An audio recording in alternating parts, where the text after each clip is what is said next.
Progress.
Okay, so gently come out of meditation, bring your awareness back to the room.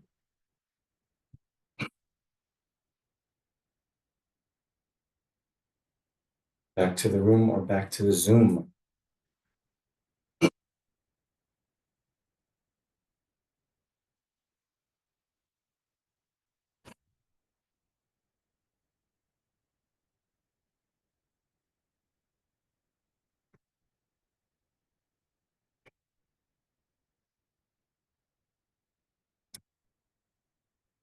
Okay.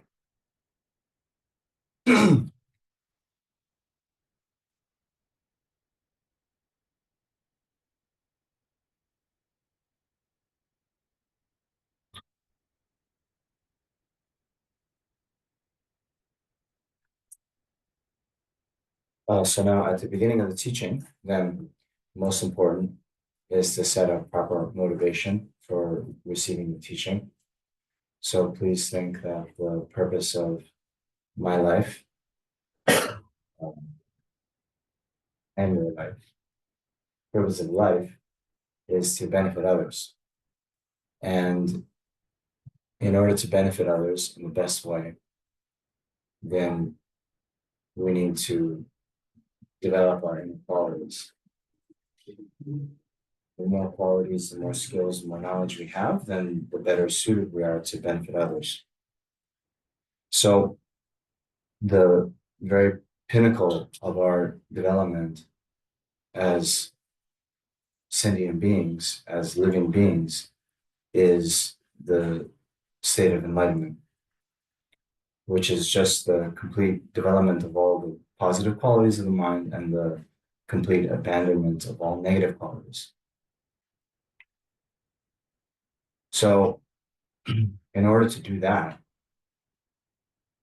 then we need to train our minds in the teachings that have been taught by the Buddha,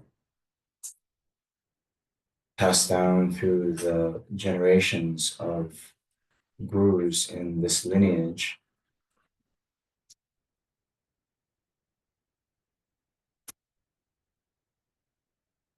About these various methods. That's why we engage in our Dharma study and practice, including today's lecture. So please think that you're here on this occasion for the benefit of all sentient beings, and we need to learn about all the various techniques taught by Buddha. And in particular, this very important topic on how to devote to a virtuous friend, a guru, a Kalyana Mitra. Okay?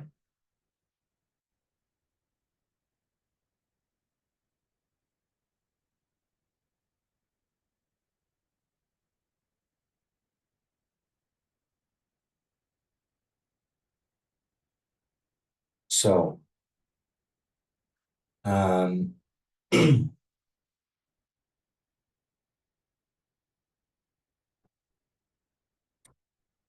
guru devotion, how to relate to a virtuous. It is it's a very important topic. We see in the foundation of all good qualities, right? A short Lamrim prayer written by Lam Tsongkhapa, that the foundation of all good qualities is the kind, perfect, pure guru.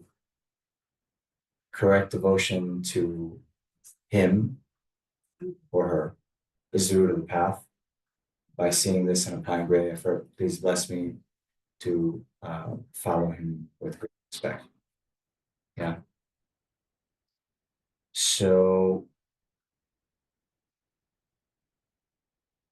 many,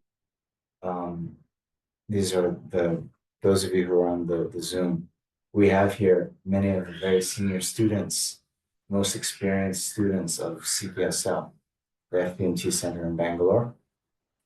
And so all of you will be familiar with the Lam Rim genre of teachings. So Lam Rim, Lam is path, Rim is stages. So this genre of teachings, the Lam Rim, was, well, it can be said that this was sort of an encapsulation of all the Buddhist teachings, all the Buddha Dharma, easy to follow, stages of paths of the practice, right? And this was done without getting into the whole history. The first sort of seminal text, the root text in this genre, was written by Atisha Digankara, who went to Tibet after the Buddhism in Tibet had declined because, well, there was kind of, say, evil king, Lam Dharma, who basically wiped out Buddhism in central Tibet. And then even after Tibetan Buddhism was again flourishing, starting to, they use this phrase in the Tibetan. It was like rekindled from the embers, so like in a fire, when it's about to die out, there's just some embers burning, no flames. But if you add more wood on that, then it can kind of get rekindled. So that's what Buddhism did in Tibet. And while that was happening, then they invited Atish Dipankara to come and clear up some of the wrong views that were cropping up. So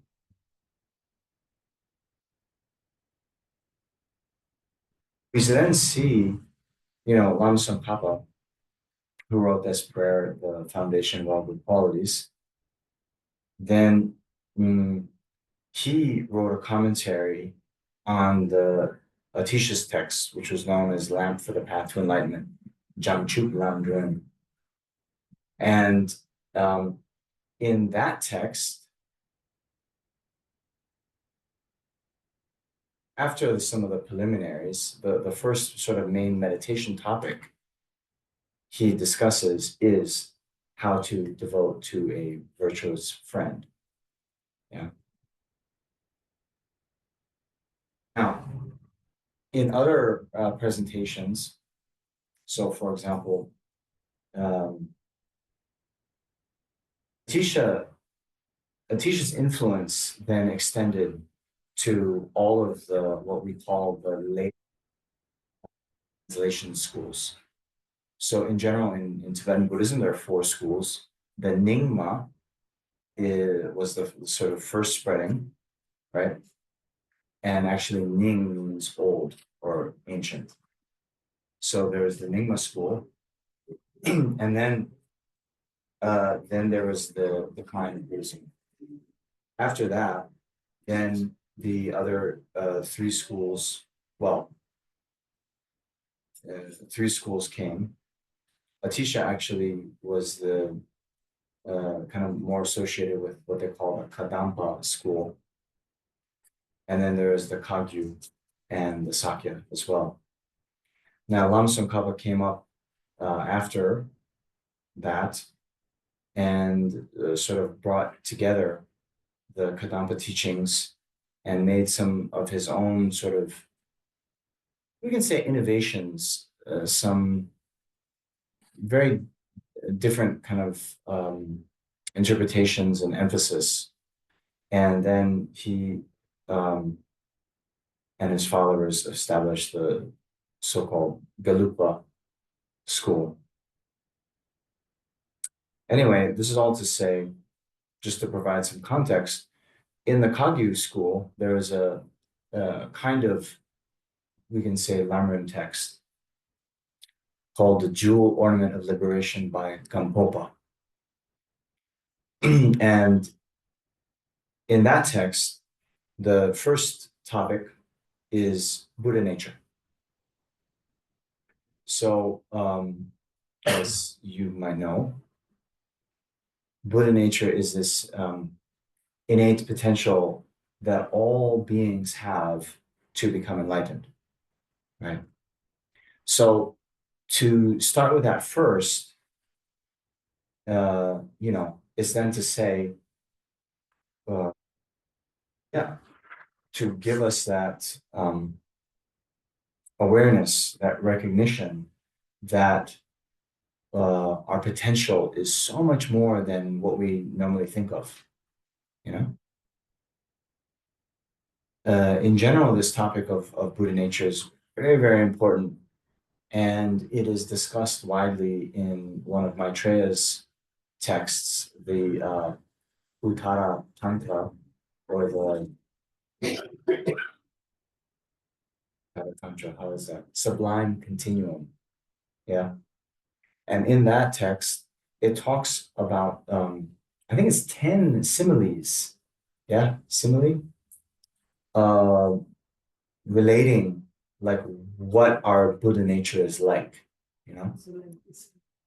Hmm? So one of them is, for example, there's a family of very poor and destitute people. And under the little hut where they reside, just a little bit underneath, there's a huge nugget of gold.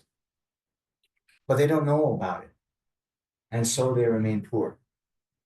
Another one is there's a very, beautiful and precious Buddha statue that's wrapped up in cloth. And that's just on the side of the road. But as you pass, you just see some like old rags. So you don't pay homage like this. In modern times, there's a show in a TV show in the US. You can imagine this. It's called Antique Roadshow. And what they do, you can imagine in the attic or the storage room of some places, there might be this like, oh, this cup belonged to my grandmother. And then they have these experts come in and they say, actually, this is from the Ming Dynasty, you know, They still have it on Indian television, cable CG. Oh, really? It comes, yeah, every day, I think, 8 o'clock. Something like that. Well, there you go. In any case, then they say, oh, and this cup, which you were about to give away, it's actually worth, like $15,000 or whatever, right? And then people, sometimes they'll like cry, like, oh my gosh, I never knew, right? So the point is, and why Gampopa, uh, emphasizes this first, then we have no idea about the preciousness of the opportunity that we have just from having the mind, right? Just from having a mind that is not enlightened, that's that's the fundamental basis for us to achieve an enlightened mind. You see, this is a point that was very much emphasized in Buddhism, right? That the Buddha wasn't always the Buddha. There's a text by Dignaga, Sampuntu, or the Pramana Samuchaya in badly pronounced Sanskrit. And in that, Sema Gyura Jola Pen Shepa. Anyway, Sema is, in general, it's Pramana, but Pramana can talk about a mind, like a valid mind. It can also talk or refer to a person. So the Buddha is completely valid as an authority, as a source of refuge. Why? Well, he's abandoned everything that needs to be abandoned. He's realized all that needs to realize. He's conquered the four maras. He's achieved liberation, enlightenment, all these things. It goes into quite a lot of detail. But the point is, Sema Gyurwa means the one who has become a valid person, right? So many of you, will have known from the Jataka tales, these past life stories of Buddha, where we see all of the kind of trials, tribulations, practices, sacrifices, how the Buddha became the Buddha, right? But in general, the Buddha, however many eons ago, was just like us with suffering, with problems, with afflictions, and then through a path of training, then transform the mind from the unenlightened state to the enlightened state of Buddha, right? So, what made that all possible? That's what Buddha nature is. And of course, it's outside the scope of today's talk, but in general, the fundamental point of Buddha nature is whatever problems, whatever afflictions, whatever holds us back, those are not intrinsically or essential parts of the mind, right? And the most famous, widespread analogy is a glass of water that has dirt. Then, even though we might have dirt in the water, that does not then change the fundamental pristine nature of water itself, right? We can then, through a series of, filtration or, sometimes those RO systems, right? They advertise like 11 kinds of filtration, you know, so that you get the pure water at the end of it, right? So like that, if the adding the dirt to the water then somehow changed the fundamental nature of the water, there'd be no way to remove and leave us with a pure glass of water again, right? So like that, those stains, those afflictions, those obscurations in the mind aren't intrinsically part of the mind, therefore they can be removed. And then just like, at the end of the filtration, we'll have a pure glass of water. At the end of our purifying the mind, we're left with the pristine mind of Buddha, the omniscient mind, the Dharmakaya. Okay? So that is the fundamental cause, right? Now, well, though that is the best and fundamental cause, well, I want to say best. That's the fundamental cause, but there's also more that needs to come together for us to be enlightened. Because, hey, all sentient beings have had Buddha nature from beginningless time, and yet, well, I can only speak for myself, still suffering in samsara, very far away from Buddhahood. So, why is that? Then we get into the rest, right, of the Lamrim topics. And the next that will come up, both in Gampopa's Jewel Ornament Liberation, and then the Lamrim Chenmo, the one that's after Guru Devotion, which we'll get back to, is the precious human rebirth, right? So you can think of, although we have the Buddha nature, in order for that to awaken, we need more conditions to come together, right? Then there are, in that, there's the outer conditions and the inner conditions, yeah? The inner conditions will be, to have a human life, because the human life is characterized by intelligence, the ability to distinguish between right and wrong.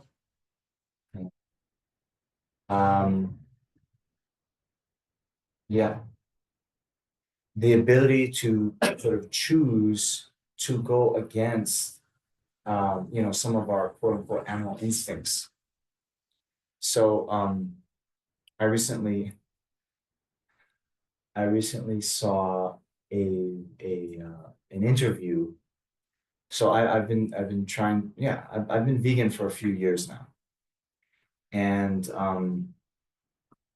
I saw an interview somewhere maybe in Canada, or there's a vegan athlete that was being interviewed on the news. And the newscaster was saying, well, hey, we're just animals, aren't we? And, a lion will go and kill gazelles. And that's just part of the circle of life, right? And this person quite humorously was like, well, you can't just pick and choose, right? So lions, they will eat the runts. They'll eat their own children in the litter. We saw this story in, the Buddha's previous life. The tiger, right, who was famished, was about to eat her own cubs. But the Buddha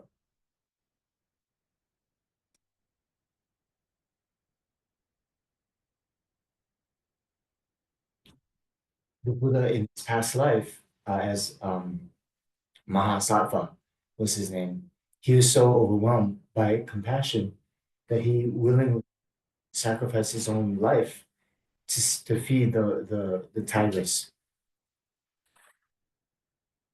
So,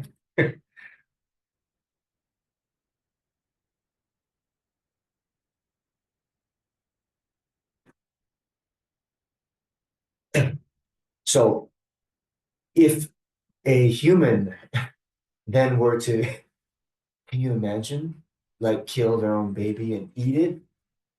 Would we be able to say, oh yeah, we're just animals and it's okay, right? No way. And he more humorous, that's not even funny, but also in a more humorous way, he then said, and when lions and animals breed each other, meet each other, they sniff each other's butts. And we don't do that to each other when we meet them, right? So we can't just pick and choose and say, oh yeah, we're animals, so we can justify a certain kind of behavior, Anyway, I'm bringing all of this up to say that the very distinguishing and unique characteristic of humans is the ability to say, okay, I might have these instincts, but I'm gonna then really check, is this really what I want to do? Is this really a beneficial thing? And in that sense, we can differentiate between the right and wrong, and then we can refrain from engaging in activities that are going to be harmful to others, undestructive, like that.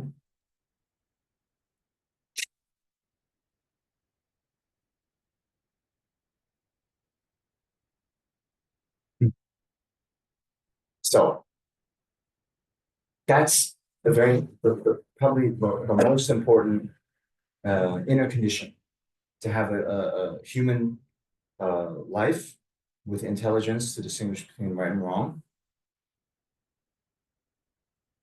Then, so you'll see in that traditional list of the 18 features of the precious human rebirth, it talks about sort of more extensively freedom from being reborn as an animal or a hell being, hungry ghost, all this. And then in the 10 endowments, it talks about being born as a human, right? With proper faculties and all this stuff. But essentially, what it means is human being with enough intelligence and not having wrong views so they can distinguish between right and wrong. Okay. Then there's the outer conditions. And the outer conditions are being having access to the Dharma. So it's being reborn in a time when the Buddhist teachings exist in the world, being born in a place where the teachings exist in the world. They call that a central country. In a time where there's still practitioners who are having realization, so they can then impart the teachings onto us.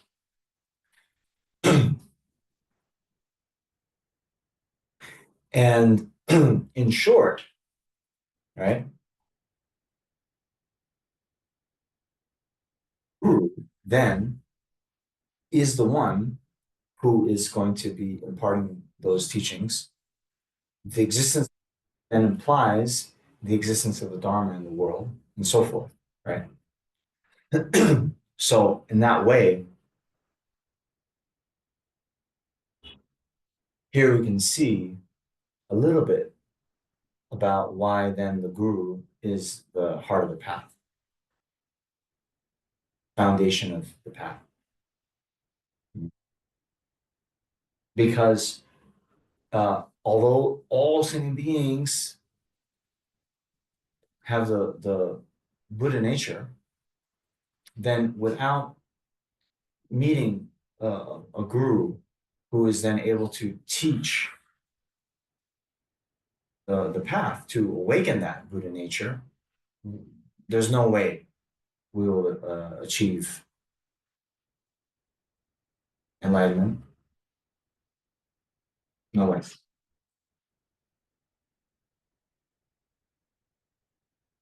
So,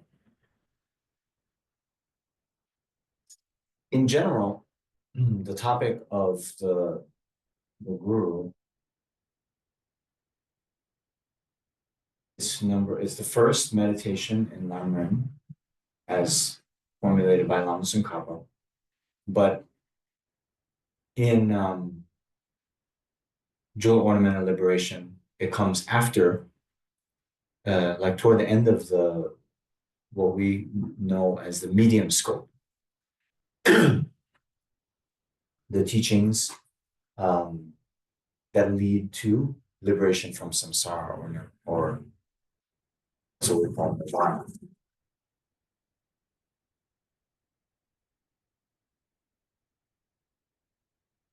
So anyway, you with me? You understand? So then it might be asked, well, why is it so late? Guru Ocean's number one in Lama Tsongkhapa. Then, if we think about it, after liberation, so what do we have? Precious human rebirth, impermanence and death, suffering in the lower realms, karma, refuge, karma, faults of samsara, right? Four Noble Truths, 12 links of indefinite origination, the type of, and then in Lamrim Chenmo talks about the type of path that leads to liberation, right? Where they go into the three human the three higher trainings, right? So that's 9 topics. So why would guru devotion come only after that? Why not put it in, number 3 or 4 or something, Why wait so long? Depends on the audience. Yes, Shanti.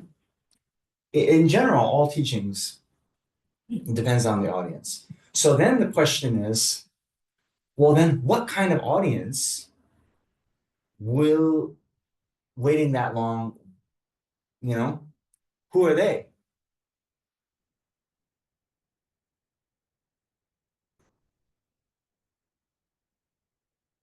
Okay. So you want another crack at it? There would be people who are not so faith-based. They're more intellectually inclined.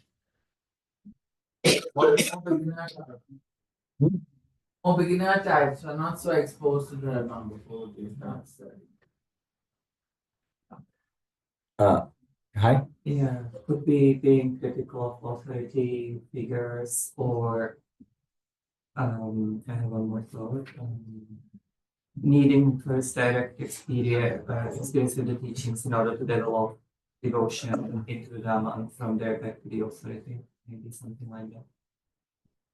But those who have achieved it in previous lifetimes, What in previous lives?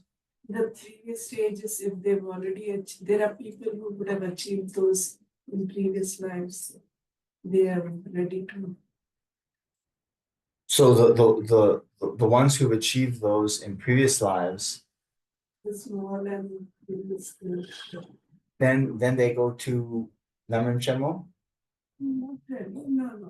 I don't mean only they go to London, but they would benefit by having the Guru devotion there. I see. Okay. It's something to think about.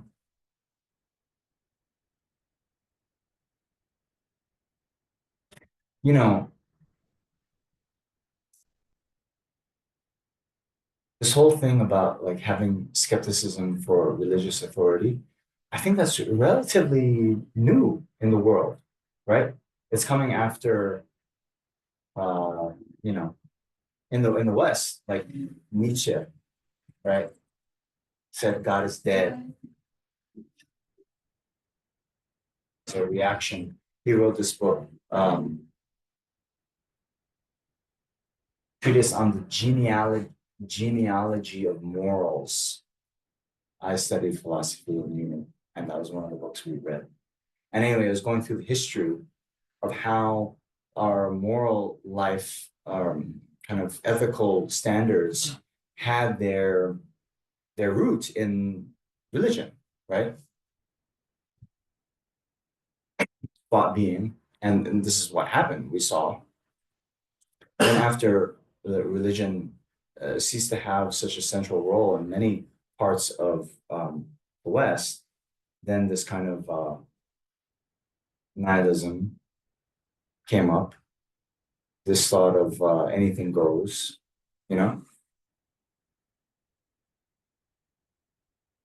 And of course, if your concept of morality is predicated on there being a God who is then going to, reward or punish you based on your actions, and then God goes away, right?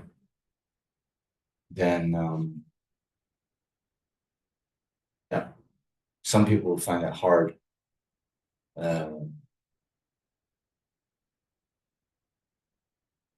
then to justify. Why should I give up this and that? You know?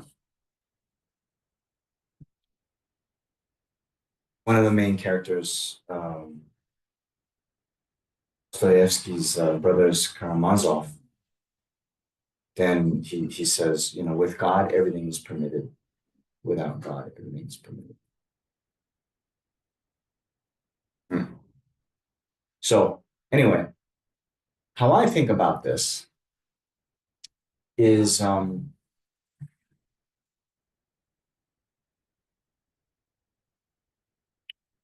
you know, within Lam-Rim, we have those three scopes or the three type of practitioner, right?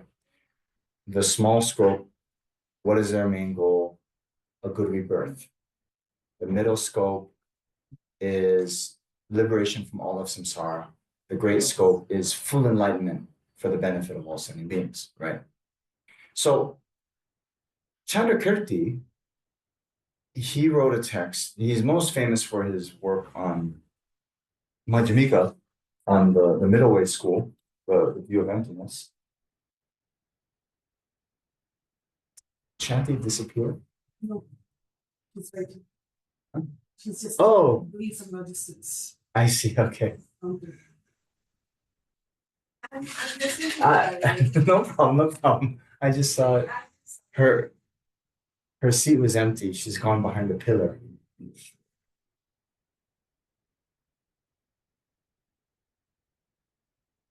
So he's most famous, Chandrakirti is most famous for his teachings on emptiness, his works on emptiness.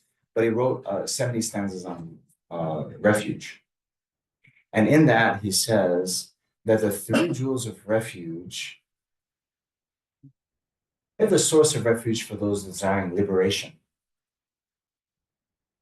Okay? Why? Very nice. Final exam question. Or now I'm remembering on my university days, we used to have, you know, 3 to 5 page papers sprinkled throughout the year. And then we would have a term paper that would be, you know, 12 to 15. And then like the final, like 20, whatever, right? So a nice 3 to 5 page paper. Why? Yeah, or the three jewels of refuge, the source of refuge for those desiring liberation. With the advice, it's not, you don't need emptiness or certain teachings to get a happy rebirth. Yes. So we have those three types of practitioner. The initial practitioner, just desiring a good rebirth in the next life. How do you do that? By refraining from negative actions, right? Then for that, you don't need, okay, let's put it this way. In general, the Dalai Lama talks about these two sides. There's the conduct and the view. So all the religious systems, right? They have conduct, means how we should behave, and then the view, the philosophical view. And in general, His Holiness said, on the conduct side, all the major religions, okay, there are big differences in some details, but in general, non-harming, right? Practicing love, charity, all these things on the conduct side, quite similar. Philosophical view, those are the major differences, right? So just as in the Judeo-Christian system, right, we have the 10 commandments: thou shalt not kill, thou shalt not steal, don't commit adultery, like this. Yeah, that's there. In general, refraining from harm, and then of course practicing charity to those less fortunate, you know, doing good things. That's all there. So in general, in order to okay, but now when we get into the middle scope or the practice of a person of medium capability, in order to achieve nirvana, how do you do that? you need to abandon the afflictions, because samsara is just the process of uncontrolled rebirth due to our karma and afflictions. So you need to exhaust or abandon the afflictions. And in order to do that, you need to abandon the root of the afflictions, the ignorance grasping to the inherent existence of the self. In order to do that, you need to realize emptiness. In order to realize emptiness, then you need the Buddha. Because that teaching on emptiness is the unique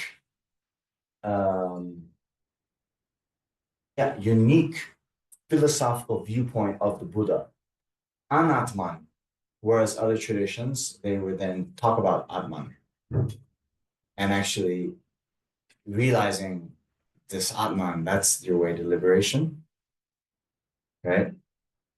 So the Buddha was the one who said, no, there is no Atman. And actually your belief in Atman, that's what's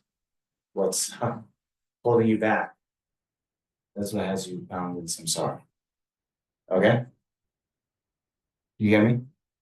So then, point is, just as the Buddha is the source of refuge for those seeking liberation, in order to seek liberation, you need to go through the middle scope, and particularly the Four Noble Truths, and see how the truth of suffering, truth of cause of suffering, and cessation and path, right? Then when you're sort of convinced on that, you'll really appreciate how the Buddha is the valid source of refuge. Yeah. Actually, in another text on logic, the Pramanavartika by Dharmakirti, he then takes that first line that we had said, Semagyura Jola Penshepa, that is the verse of homage of Pramana Samuchaya by Dignaga. Yeah. So that one stanza where Dignaga praises the Buddha at the beginning of his text, that stanza then becomes the basis for the whole second chapter of Pramanavartika. It then is commentating on that and is showing, basically proving why the Buddha is a valid source of refuge. Yeah. So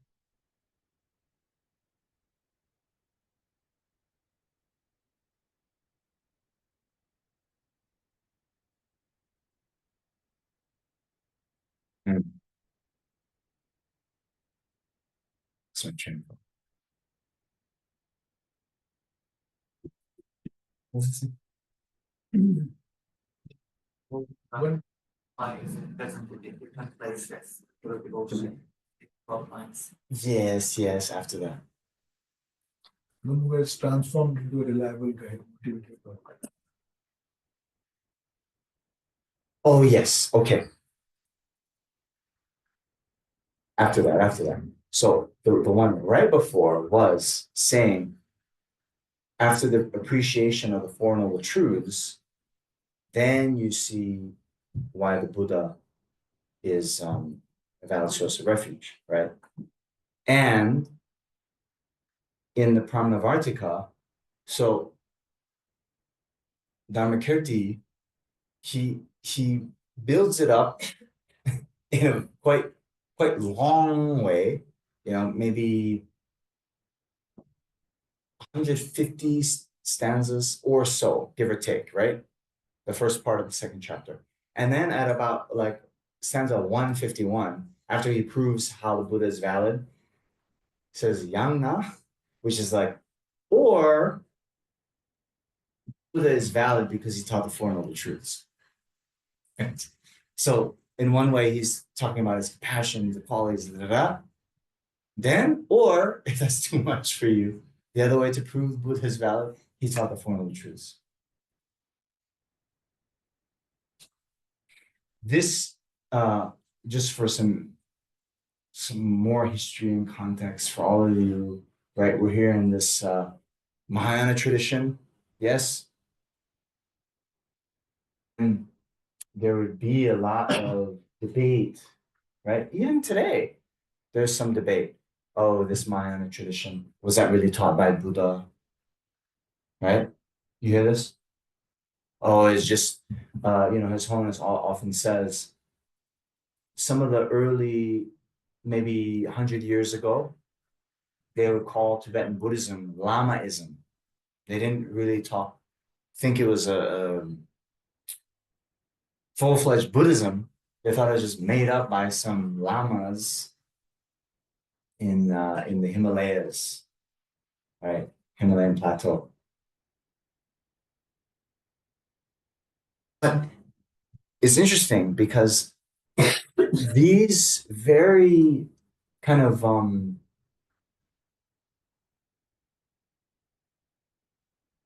now I'm remembering how I'm a little bit wrong. I was saying how the skepticism for authority is coming up from Nietzsche, which is, a few hundred years ago, maybe in the West, but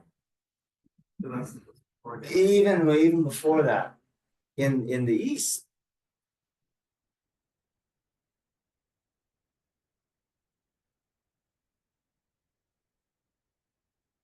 Then in India, Shantideva, Baba Viveka, Nagarjuna, they all talked about how the Mahayana was the actual word of Buddha, And Baba Viveka, one of his texts, he used as a kind of proof why the Mahayana Sutras were actually taught by Buddha. He said, because those teach the Four Noble Truths. Anyway, I've gone on a bit of a tangent, but there's some tasty things to enjoy there, right?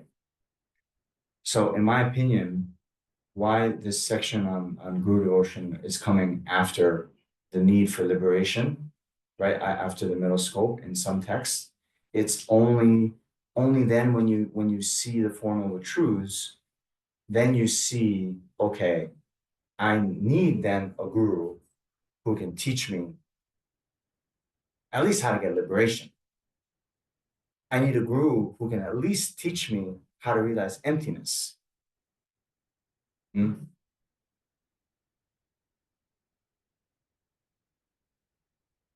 Because that is the what we call, very difficult, profound kind of teaching. When we, read and refrain from harming others, we kind of know and understand, right? We know what it is to kill. Okay, we can read the book. We know what it is to kill. We know what it is to lie. We know sexual misconduct. Those things are not that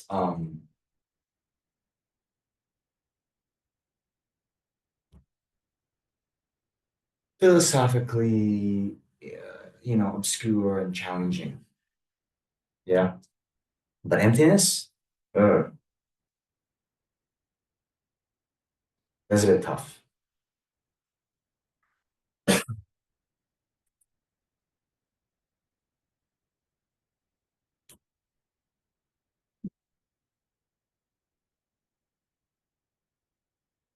Okay.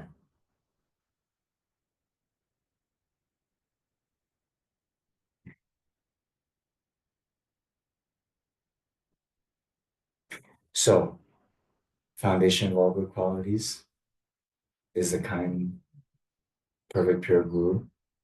Correct devotion to him is the root of the path. Okay. So this is the first topic, why we need a guru.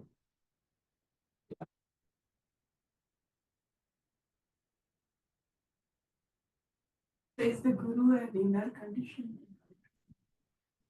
Outer. So the question was, is the guru an inner condition or the outer condition? It's the outer condition. So we're now talking about, right?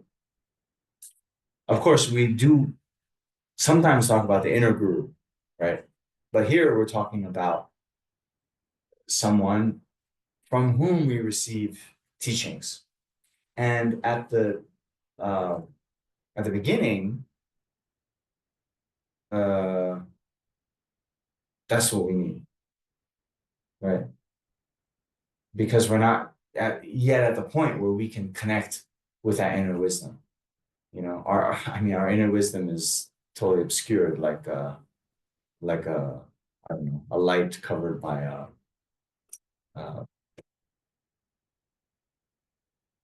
hi, you got a question? Yeah, so from the perspective of the different audiences or predispositions and so on that the different schools and these two different outlines cater to, is there actually any hypothesis or even teachings on why then this difference in where the Guru devotion is presented in the stage, how it relates to the predispositions of the disciples and not? Well, there are many hypotheses. We came up with 3 just here. Thank you.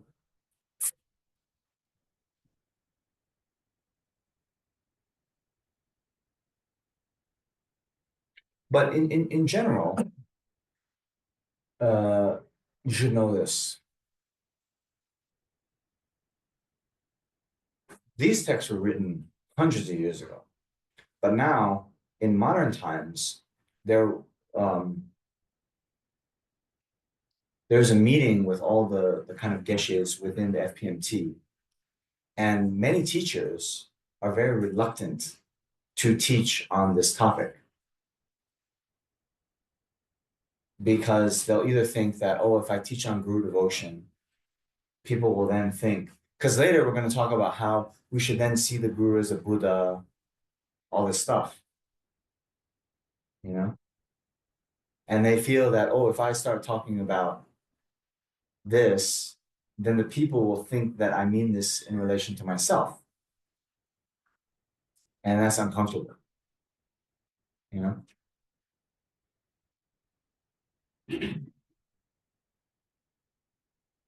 Uh,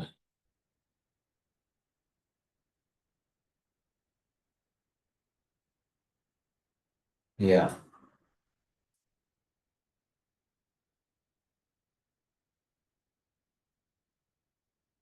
So in general, it is said that the kind of traditional presentation,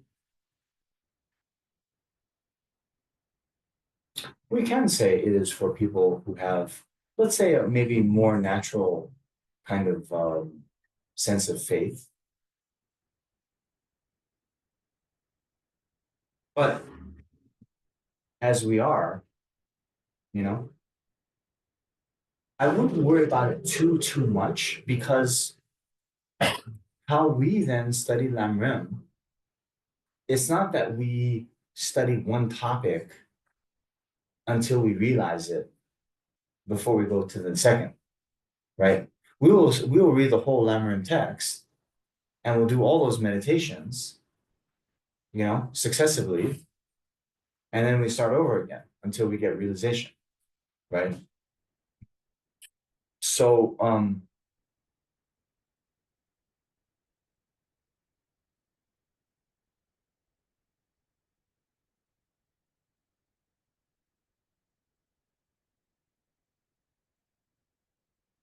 I don't think it makes practically speaking, for us, it doesn't make that big a difference.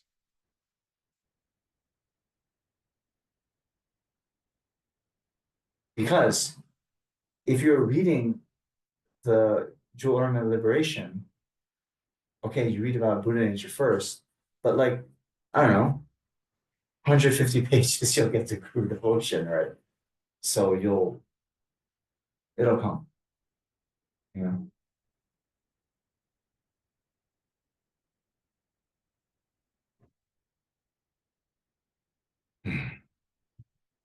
Okay. So let's put that aside for a little while and just bring it down to earth a bit more.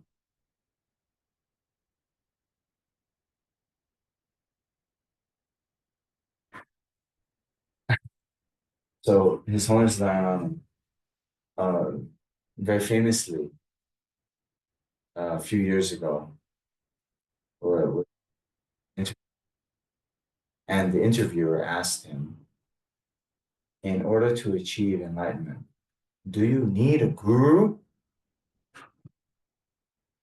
His Holiness paused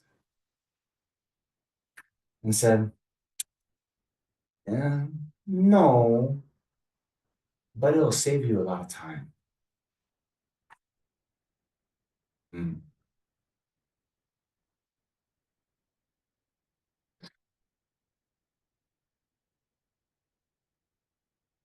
I saw there was one person on the Zoom, thank you, who smiled. Here in the Bangalore Center, everyone's stone cold.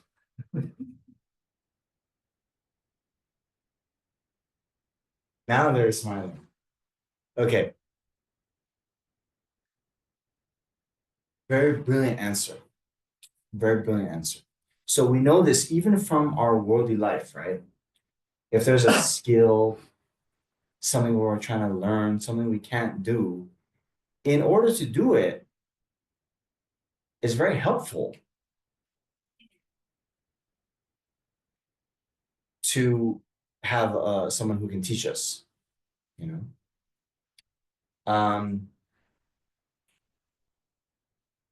I was just talking about this recently, but some of you might know I used to be a musician and I played the guitar. And largely, I was quote unquote self-taught, right? I had a book. Oh, your daughter's an amazing musician, right? So, I had a book, da da da. My friend showed me a few things, and then I got to have this book, and I kind of went through it, and okay, I learned that way. Sure. Mhm. But probably if I had a teacher, it would have saved time. I might have learned other things. They might have, emphasized other things that then, could have been better.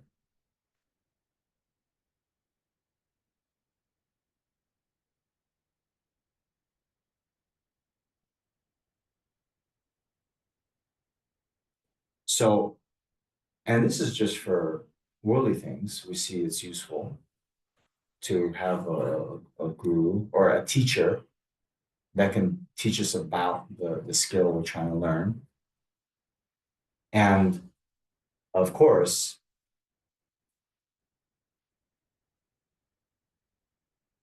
and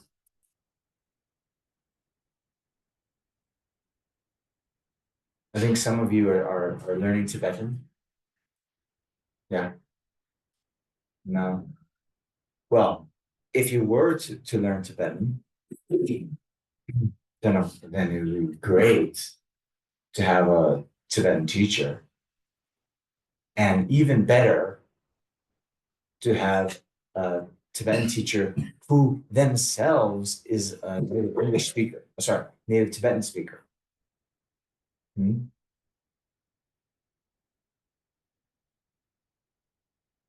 Particularly for the pronunciation. Yeah. Now, when you're studying Tibetan and you want conversation practice, sometimes I found in my own journey, it was easier to understand other non-natives because we're talking slower to each other. If we're in the same class, all of our vocabulary will be in those things that we've learned, right? So we'll talk about like all those, things of ordering at a restaurant and all this business, If you're talking with a native, they might just, be talking about something you haven't learned yet. So in general, that can be useful for that kind of practice. But the pronunciation, and then also those little nuances of the language, sometimes language, there's like, oh, why is it that way? Right? Why do we say it like this? Why don't we say it like that? And in general, you can actually make a relation to emptiness about this.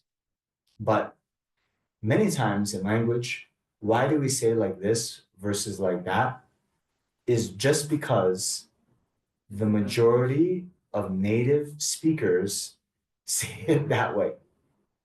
It's all by convention, you know? There's no intrinsic reason why it has to be like that. And so sometimes the kind of Tibetan conversation partners I've had, they'll be just like, oh, why do we say it like this? Oh, I don't know. That's just how we say it. And it's very useful. My other students, right? Oh, we know it should be like this. We're like revolting against the whole language. No, it's like that.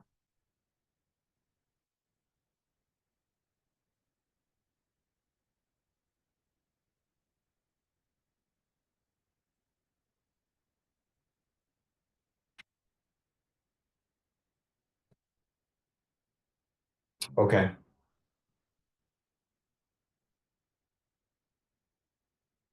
So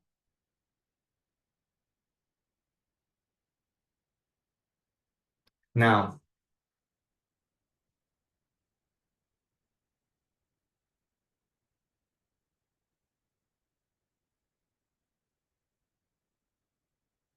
let's bring it back. Started off by saying, that first stanza from Foundation of All Good Qualities. And we're trying to talk about why then the guru is the root of the path, why the guru is seen as the root of the path, why it's an important topic, why do we need a guru, like this. So I mentioned that in the Lamrim Chenmo by Lama Tsongkhapa, this was presented first. Now she's stepped out. But another thing that's very important, and I think maybe partially explains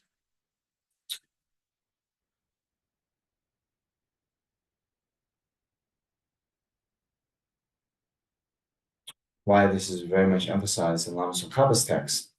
It is said that although it's not explicitly there, but the practice of Vajrayana, right,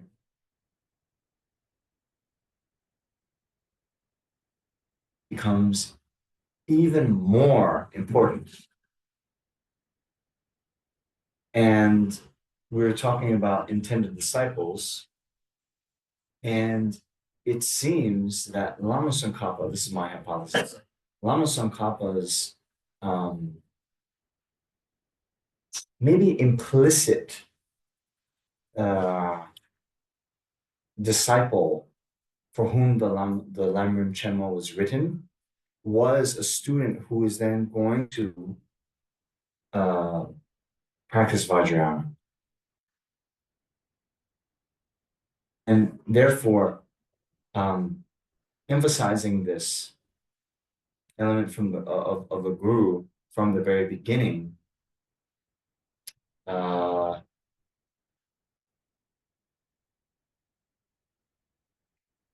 think was the skillful means of Lama Tsongkhapa to already kind of, prime his disciples, his intended disciples.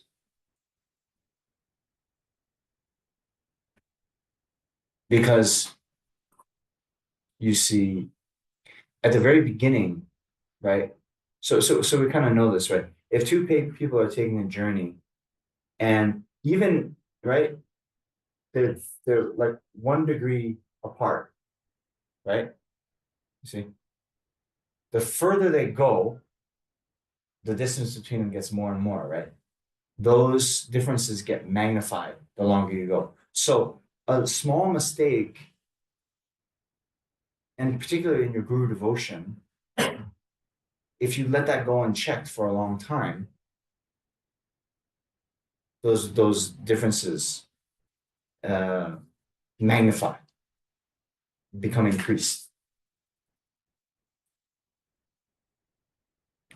And we see this in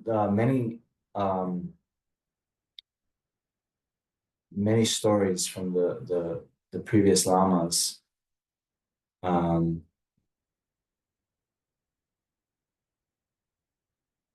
forget who it was, whose name it was, but there was a Tibetan Lama, and he was practicing.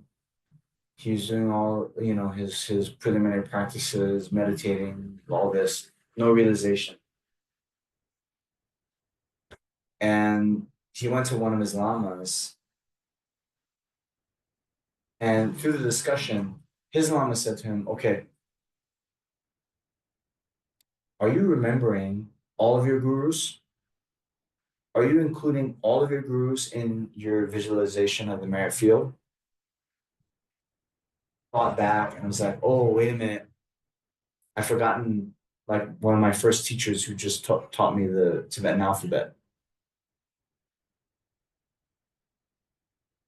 I said, "Okay, you take that guru who you've been leaving out and you have them as the central figure in your visualization."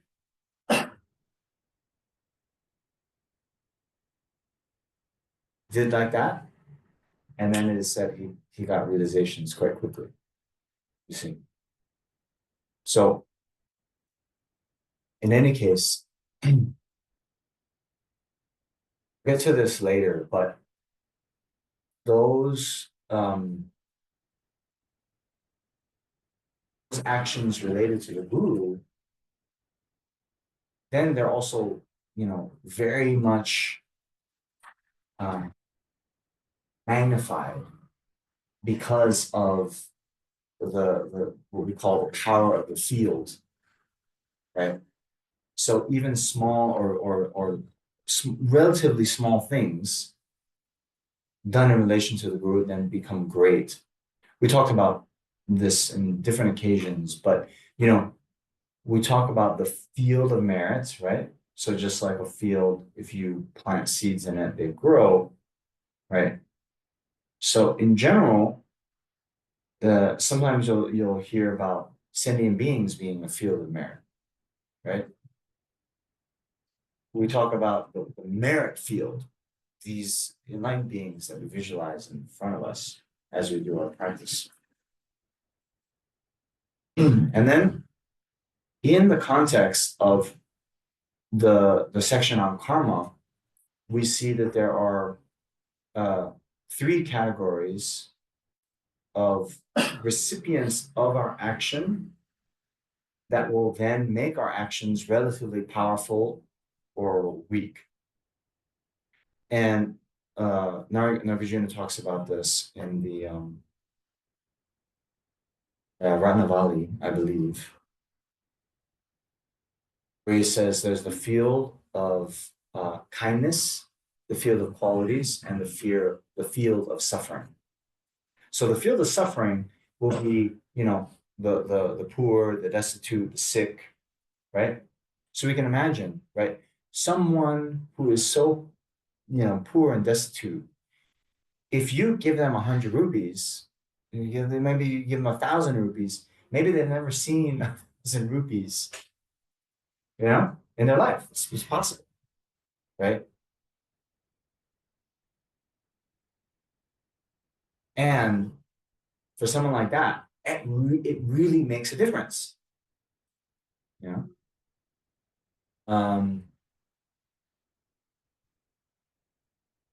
They could then eat today, right? There's some people, they get money today, they can eat today. If they don't get money today, they won't eat today. Yes? Compare that to, you know, one of these, you know, billionaires. You give them, 100 rupees, you give them $100. It doesn't affect them at all in terms of what they can do, their purchasing power, right? So there we see. Then feel the kindness. These are parents, our teachers, like kind of small t teachers, like our school teachers, very kind. Of course, parents, extremely kind.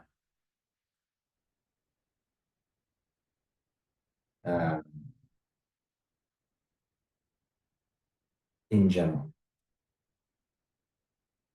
Then to feel the qualities could be, Buddha, Dharma, and Sangha. But then, in the Sanghatha Sutra, for example, it talks about the relative merits of making offerings. And it says, imagine if all the, sentient beings in the great 3,000 world system. By the way, some of you might not know, the 3,000 world system, yeah? You've seen that in texts, right? So that actually means 1 billion. And not just 3,000. It's 1,000 times 1,000 times 1,000. That's how it's 3,000. But 1,000 times 1,000, million. Million times 1,000 is 1 billion. So in 1 billion world systems. So if all the beings, it says in this text, the Sanghatha Sutra, if all the beings in the great 3,000 world system were wheel-turning kings, yeah, so these very, very virtuous, first of all. From their virtue comes the power. And the special power they have is, it's said that these wheel-turning kings, they're able to then establish all of their subjects, all of the people in their world in the virtue. Really good. So compared to the merit of offering to that many wheel-turning kings, to offer to one stream enterer is another, it's a level of realization. You'll see this in the sutras a lot. But basically, for now, we can understand this as being an Arya being, someone who's realized emptiness, but who is on the path leading to individual liberation, the hero path, the Shravaka path. Okay? So it's great. Amazing. So compared to making offerings to all the 3,000 great 1,000 world systems of wheel-turning king, to offer to one stream enter creates far more greater merit. Then, if all the sentient beings in the great 3,000 world systems were stream enters, compare the merit of making offerings to all of them. Then the next, we have once returner. Yeah. So we have stream enter, once returner, non-returner, arhat. Once returner means they'll take rebirth in samsara due to karma and afflictions one more time, and then they'll achieve nirvana. The non-returner, okay, let's skip over her for a little bit. The arhat has achieved nirvana. They've completely abandoned the afflictions and their seeds. The non-returner, they haven't done that yet, but they're going to do it in this life. Guaranteed. Okay? So then, compared to making offerings to all the sentient beings in the great 3,000 world systems, if they were all stream enters, making offerings to one non-returner, far greater merit. Then, if you consider all the beings in the great 3,000 world systems completely, filled with non-returners, once returners to make offerings to one non-returner, far greater merit. Like this. Then, arhats, all arhats, one Prateka Buddha, solitary realizer, far greater merit. All the beings, Bodhisattva, far greater. Then Buddha, far greater. Okay. Now, then the Guru is much greater than all of that. Okay. And that's why you see these small things done in relation to the Guru. For example, Milarepa, yeah, you've heard his life story, his biography, yeah. His guru Marpa. At one point, it's very customary to make offerings to your guru prior to receiving teachings. That's why typically there's the mandala offering to request the teachings prior to a teaching being given. Then Milarepa, when he met his guru Marpa, for a long time was never allowed to receive teachings. Then at one point,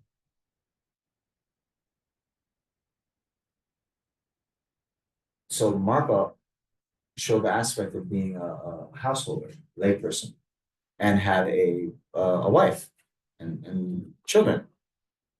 And Marpa's, we call it wisdom mother, right? Honorific way of saying his wife, then had kind of we can almost say pity on Milarepa, and was trying to intercede on his behalf, talking to Marpa, just give him some teachings. He'd always be turned away, right, at the teaching. And at one point, Marpa's wife then gave a big copper kind of pot or cauldron even, yeah, that then Milarepa would give to Marpa and request the teachings. Now, many of you will know, right? It's very inauspicious to give something that's empty. But that pot Milarepa gave, it was empty. Yeah. So Marpa, then seeing this, he then took a I don't know, spoon or something, and then started to beat that copper pot so it would sound out like that, right? So it is said, due to the karma of having offered something empty, Milarepa then was destined to remain very poor and destitute for the rest of his life. But the fact that then that kind of noise, the sound was made, then they often say, right, like, blow the conch of Dharma, beat the great Dharma gong, right? So the sound of Dharma then radiating from Marpa would ring out. And even now, his teachings are, particularly his songs, means, songs of realization, a kind of poetry, they are very well renowned, and the lineages of teachings that have come down through Marpa and then Milarepa, continue to flourish.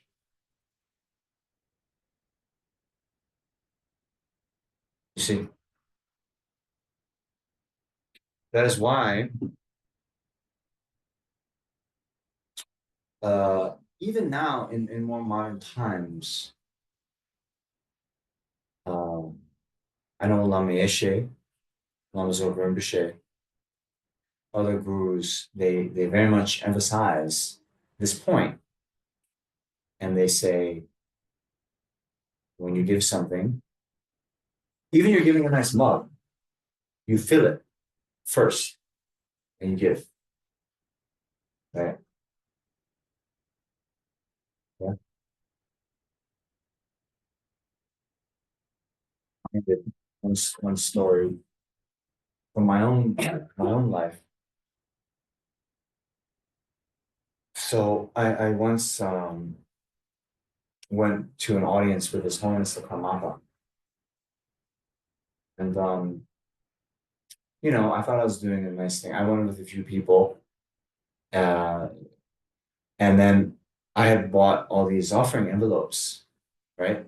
Because sometimes it's very good if you're having an audience and there's some maybe more beginners, they don't know all the traditions, then I would bring, a couple extra kata, these white ceremonial scarves, yeah, couple extra kata, couple envelopes like this. So then, oh hey, does anyone need? Okay, great. So then I go up and I make my offering. And then later I look in my bag and I pull out one of the envelopes and it had my money offering for the Karmapa. His Holiness the Karmapa in it. So then I realized I had given him an empty offering envelope.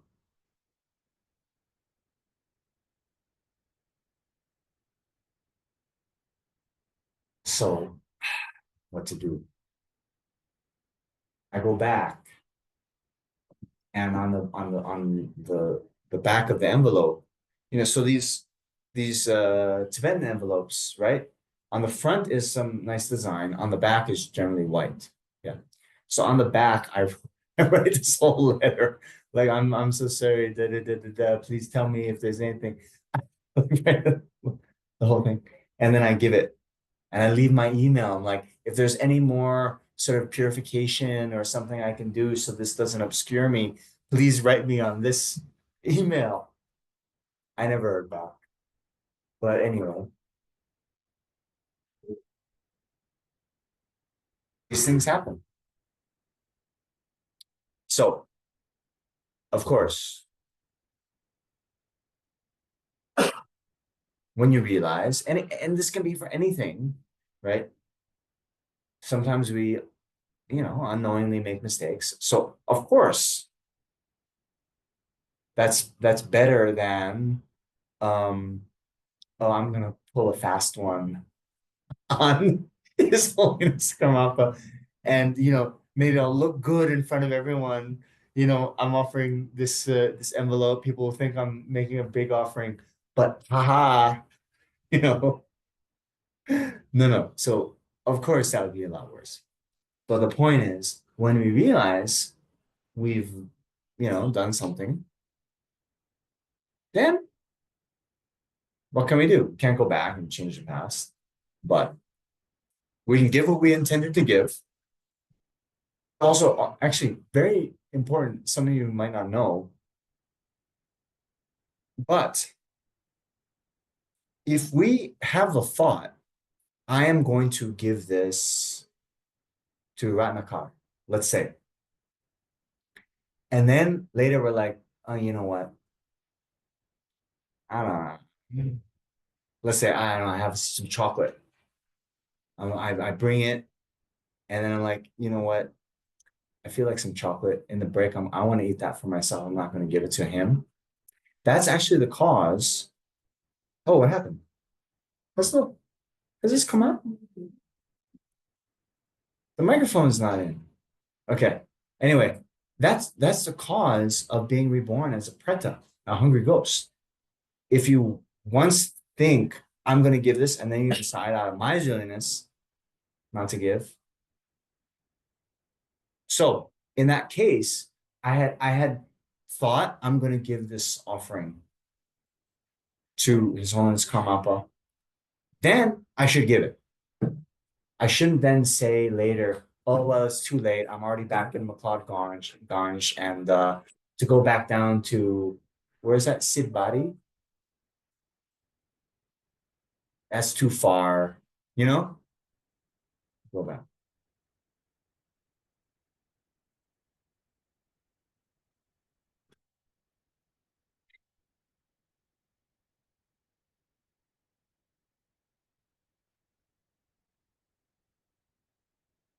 So anyway, see, with Tibetan envelopes, it's generally easier because you can give it the kind of, you know, hold it up to the light, you can see.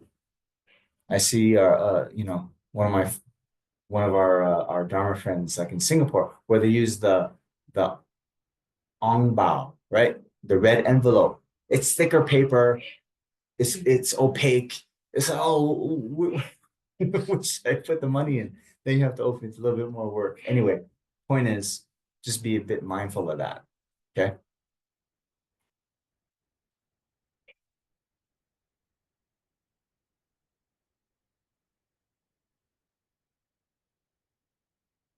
Uh,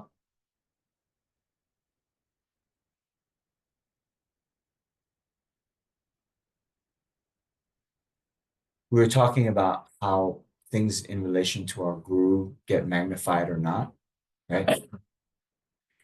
There's another thing, and the kind of auspiciousness in relation to the guru.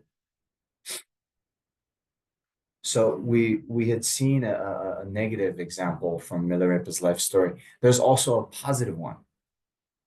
Actually, there's many positive ones, but when Milarepa first met Marpa, he was given a glass of chang. It's like beer. And now some of us might be like, oh, I don't drink, or like, like this. But Milarepa chugged it. Chug, you get one shot.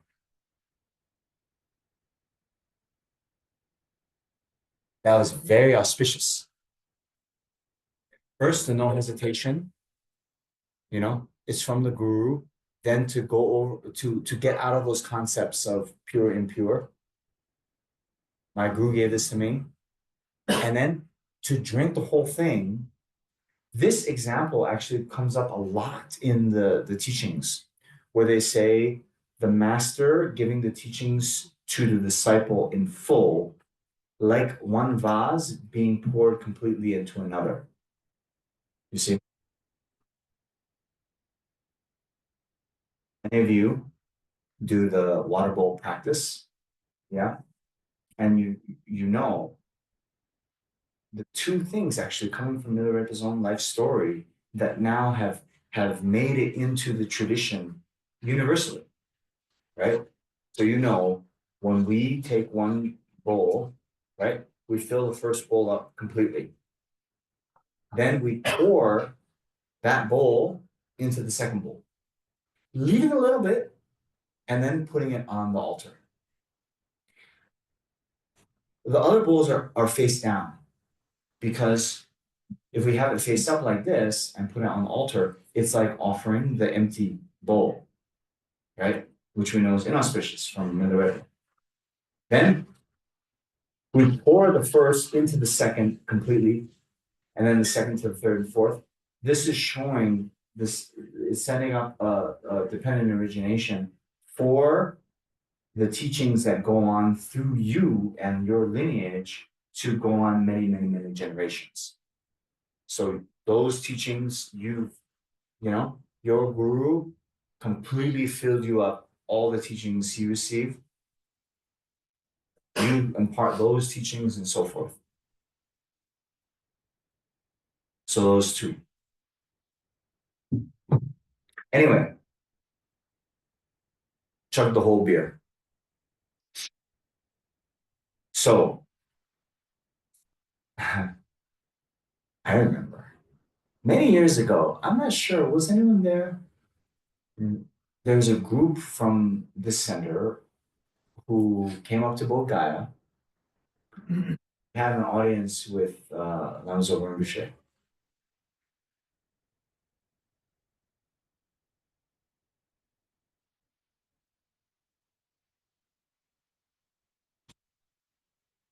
And the attendants brought out a tray of tea. I think it was even Tibetan tea, right? The butter tea. Okay. Now, the first time I had butter tea in Dharamsala during one of the teachings. So I've been traveling around India and I very much like the chai, you know? Then they come around with the tea and I had a big cup. And I'm like, oh wow, they're giving me chai. Yeah, okay, fill it.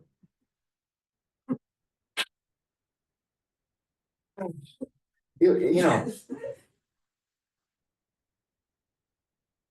okay, whether or not you like Tibetan tea or not, if you're expecting the sweet tea and you take a sip of that one, oh my gosh, I couldn't even drink it. So then for the rest of the teaching until the break time, I just had this like almost full mug of Tibetan tea on the side. And then break time, just pour it in the bushes. Sorry.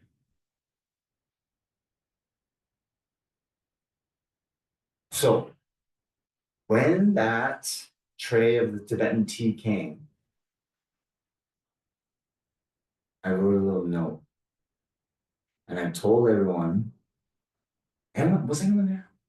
I told everyone, drink all the tea. Don't leave one drop behind. Now, someone else later, I should say this, but they gave me a little bit of flack for that. They're like, oh, man. I said, I've read Milarepa's biography. And so have you, by the way. And that was the thing to do. Hmm?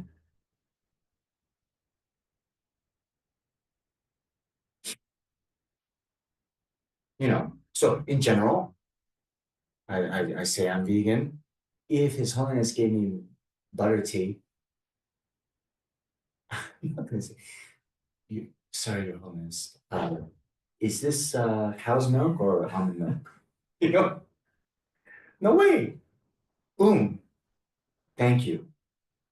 Every little thing you give your guru or your guru gives to you. Of course, Dharma, sure. But even the tea, even a cough drop, even a glass of water, you are cementing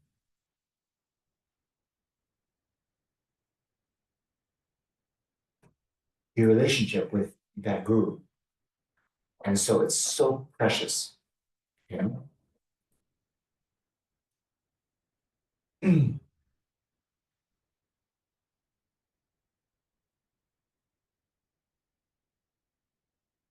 Okay.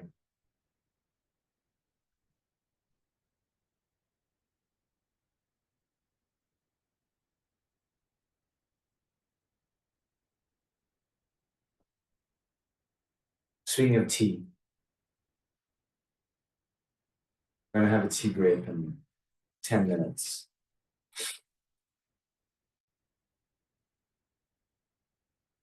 So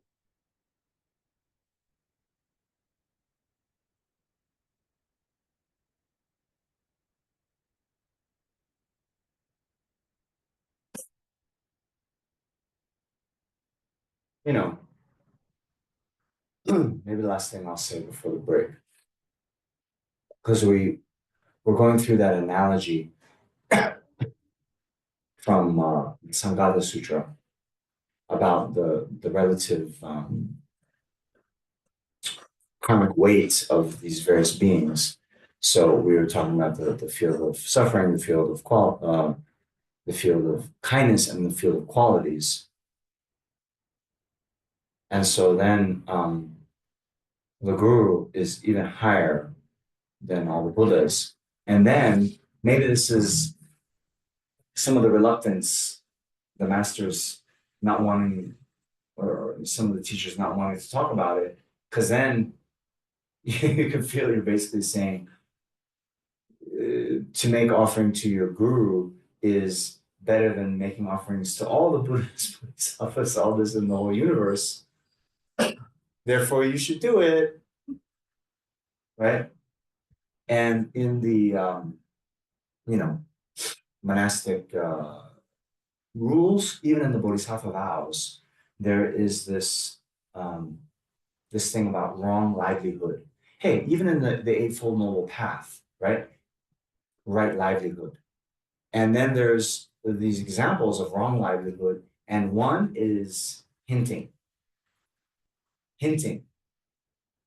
Okay. So if someone hints,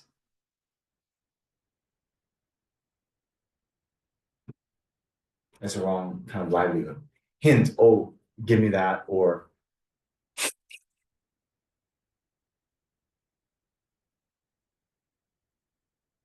you know,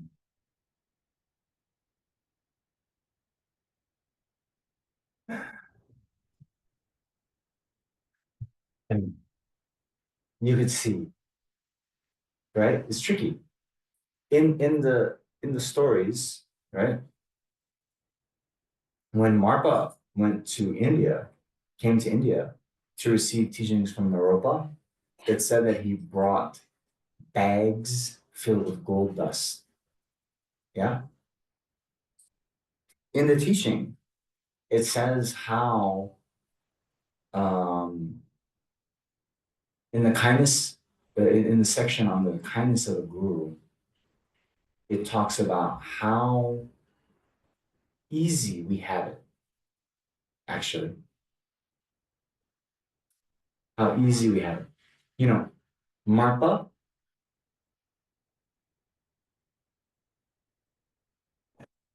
to travel from Tibet to come to India, and that, 500 years ago, how long was it?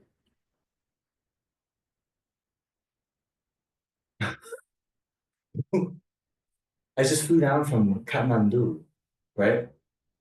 Hop on a plane, 3 hours later, I'm here, you know?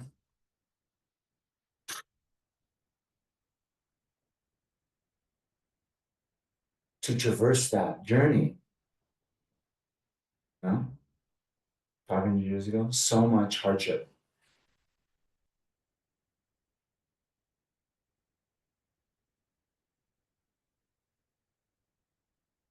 And we have it so easy. Hey, we don't even have to go on the 3 hour plane ride. You guys got Zoom, you know? The results aren't so good. What's that? The results aren't so good. Well, I mean, in terms of realizing.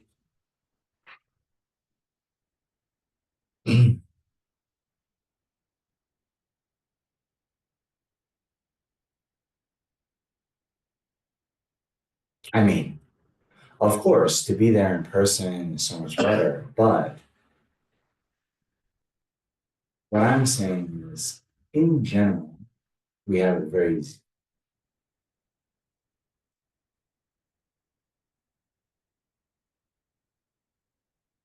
We have so many recordings now.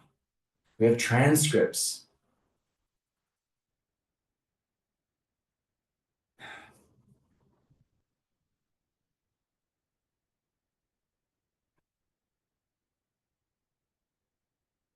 when, you know, when the Tibetans fled Tibet in 1959, they were then kind of put into a refugee camp in Buxa, West Bengal. And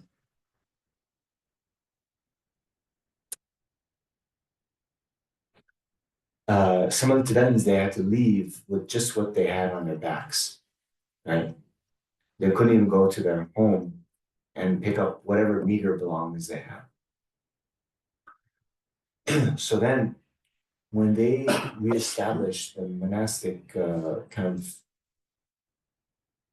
universities in Buxa, sometimes they would have one text, but one copy of the whole, in the whole, okay, we have Sarah J. Pungandan, they have one text among all of the refugees. So what they would then do, okay, I get page 17 and 18 today. Okay, or maybe not even today, until 6 p.m. No? They memorize. And then if you're more junior, you would get in the evening, and they would take a stick of incense. They didn't have candles, they didn't have, forget about lights. They didn't have candles. They would light a stick of incense, and then from that little glowing flame, be able to read and then try to memorize. You understand?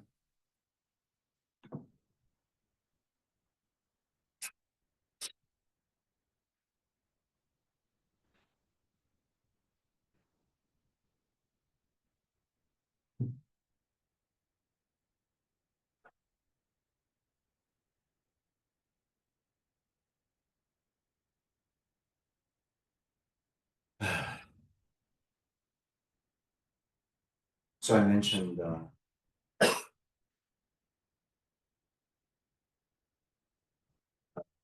I've moved out of Sarah. I'm not going to continue. And when I moved out, I gave away 95% of my books. But I'm fortunate enough, I got an iPad.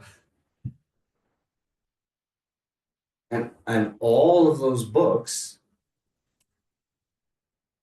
is what I did. I was like, can I find an e-copy? Yes, give away. If I could find an e-copy, but 3 books, actually, it's 2 treatises, but one's in 2 volumes. Anyway, that's the one I kept. I have a copy. One of them is the one that His Holiness the Dalai Lama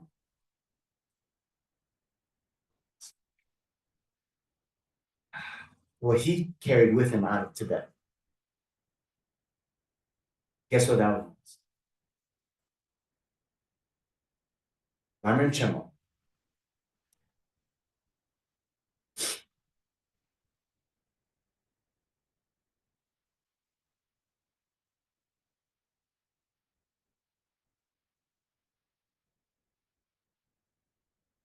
Anyway,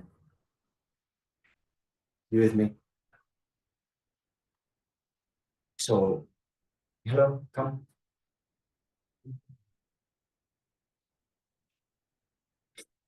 So,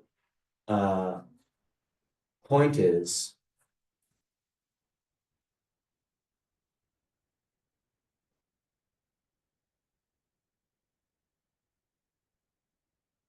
why is the guru then, seen as being, even in one sense, higher than the Buddha? Well, essence is this. Buddha came. Shakyamuni Buddha, 4th Buddha of this fortunate eon. So before him, right? And then there's just this eon, right? But so many Buddhas have have been, right? We see in the Tankas.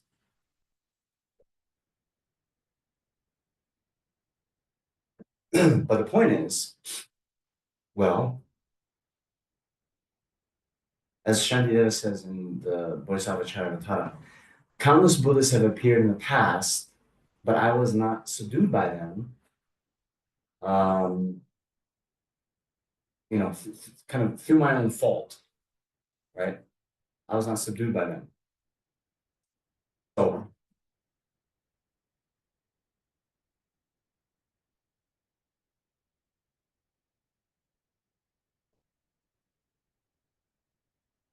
either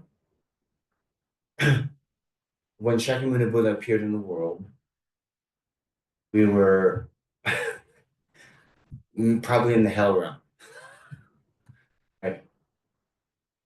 Maybe maybe we're in this world, but born as a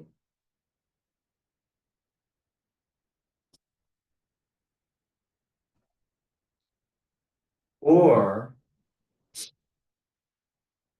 can you imagine?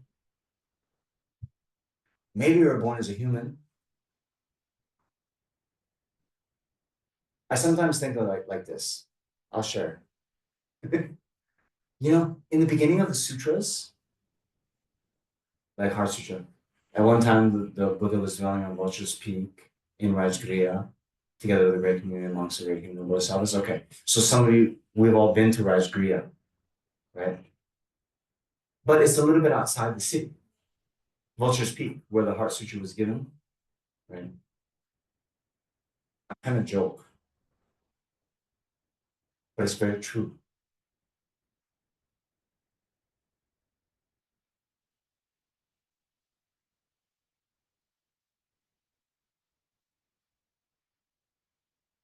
We're in Bangalore, a city of 10 million people, you know? We have one friend from Singapore. That whole country, it's like what, 6.8 million maybe? There's more people in this city than all Singapore, you know?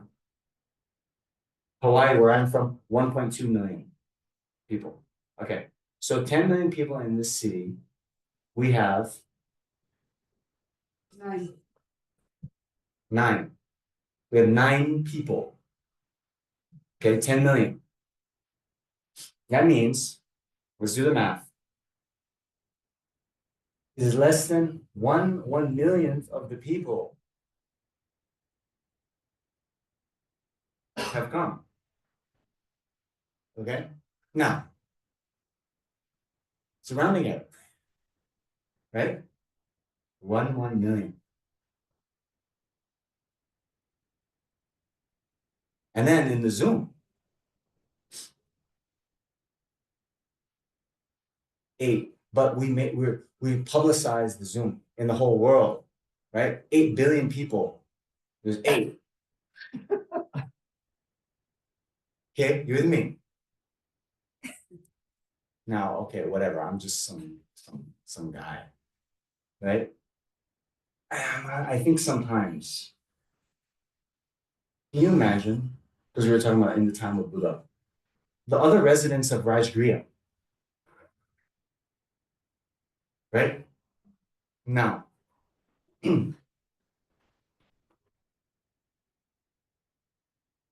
I've already seen some people, I'm not going to mention names, but they're like, oh, hey, I heard you're in Bangalore. Yeah, sorry, I can't make it to the teaching.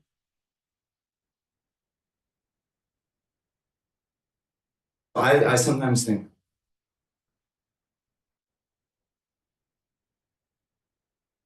there were great community monks, great community bodhisattvas. Then there must have been people who were in the town. Maybe their friend was going to Vulture's Peak. Hey, the Buddha's giving a sermon. You know what? I have to make chapatis for my mom. Or my favorite. Whatever kind of excuses we have.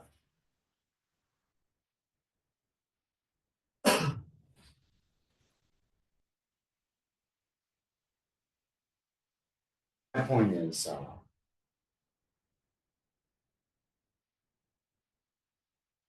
countless Buddhas in the past,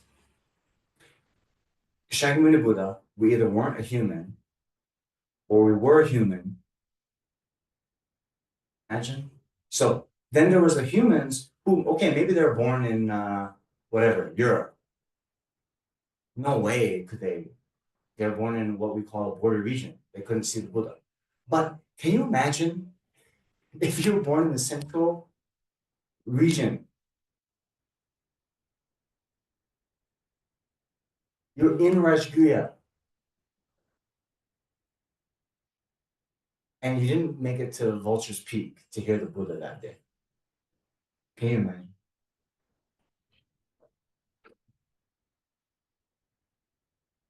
Maybe that was us. Maybe. We went to Vulture's Peak that day. We heard the profound teachings on emptiness.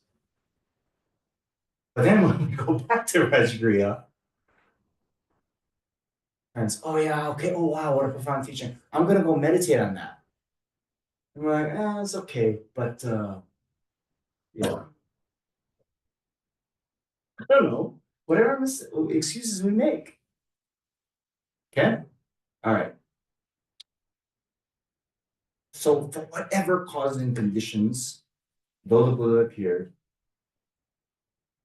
you know, we practiced somewhat, and it was like, okay, I meditated on that for, half an hour this morning. Good enough. Point is, we weren't by previous Buddhas. That we know. And so then the Buddha manifests passing away into parinirvana. Then probably we were reborn in lower realms again. And now somehow, like,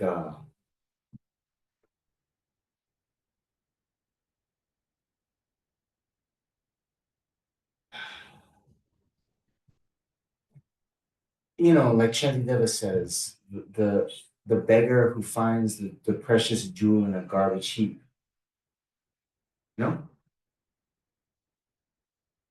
We somehow again have gotten this precious human rebirth, and we, for some like unbelievable occurrence, miracle, we can say. You guys understand?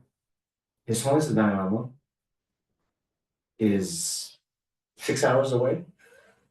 You understand?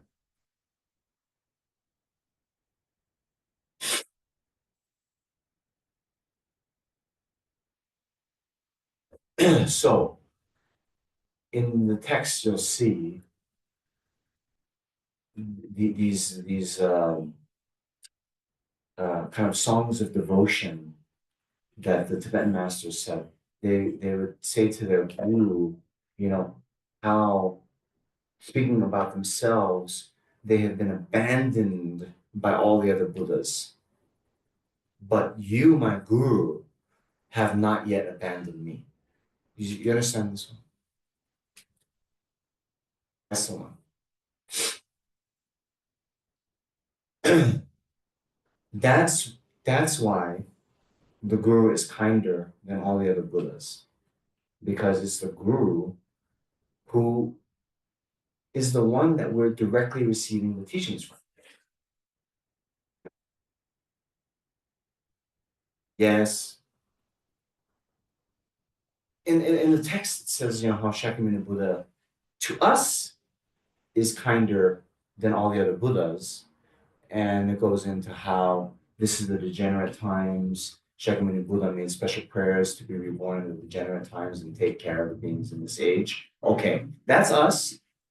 Yes.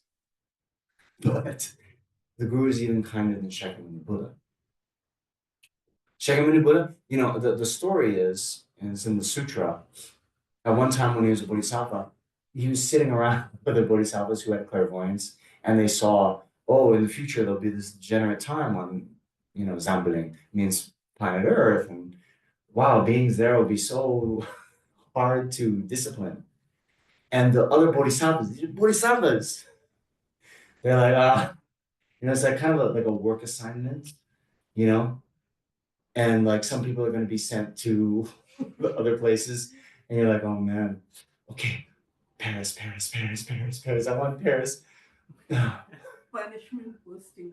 And then others are like, okay, yeah, you go to whatever. I'm not going to say any particular country because that's politically incorrect, but you can imagine, right? Actually, I can say for my own work, I got work assignments.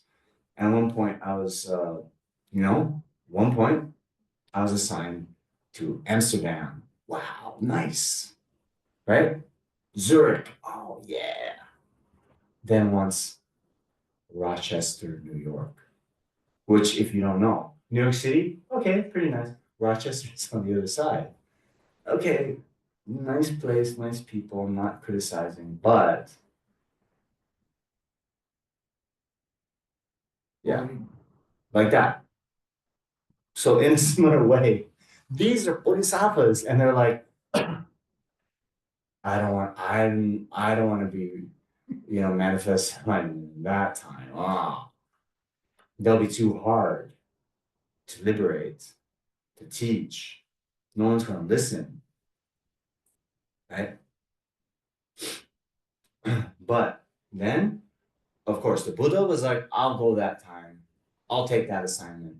And then the guru basically is saying, okay, Shaolin Buddha, okay, those beings that you won't liberate, like all the best ones in this Eon have been liberated, right? They they were liberated in the time of the Buddha, right? Then those, okay, they're gone. Then we look in the merit field. Okay, Nagarjuna liberated many. Chanakirti, Shantideva, da da da. You know, it's kind of like in school when they decide the sports teams, right? You divide into two, and then the team captain's like, okay, I want Ratnakar, I want and then there's the kids at the end, right? This happened? Does this ever happen? That's us. We're like the last to be picked on the dodgeball team.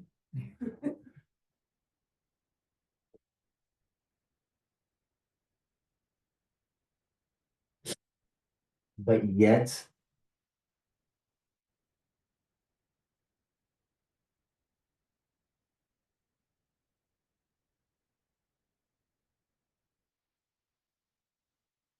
haven't abandoned us yet.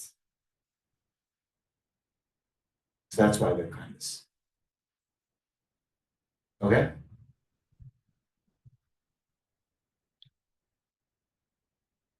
Uh, and anyway, it's break time. But there's one very beautiful image from Sakya Pandita, right?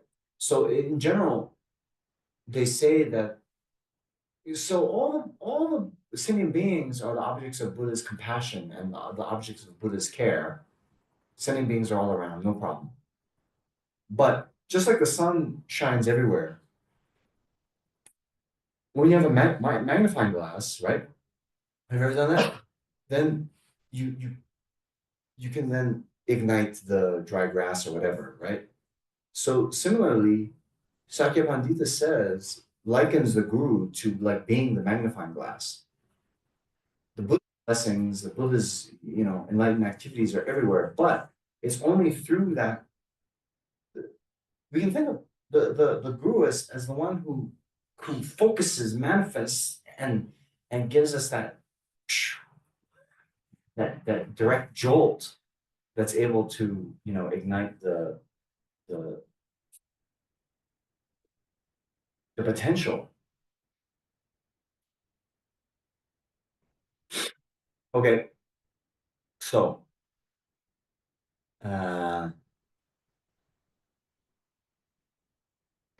break time. So this is one more reason why Zoom isn't as good, right, Shanti? No snacks. We can't send you snacks through Zoom. Not yet, at least. It's not just a snack. No, Having snacks with people. What? What's that? Having snacks together. Oh, that's also true. That's also there's the community aspect to it. Last night we did a soap offering, and actually, I was saying how important the soap offering is to foster harmony within the Dharma community. And well, in one way, it's like a breaking bread together, as they say, right? Very nice. People coming together. Okay, so wherever you might be, if you have your own snacks, you can just eat there. If you have maybe better snacks than what we have, don't show off in the camera. I'll be jealous. I'm joking. I'm joking. And then, yeah, in 15 minutes, we'll continue with the teaching, okay? Thank you. Oh, so why don't we do a quick offering first? So everything we have here. And what do we have? What's on the menu?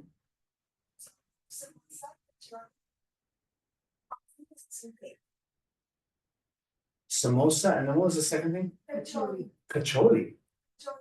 Kachori. It's like lentils. Huh? Interesting. Same. Kachori. Kachori.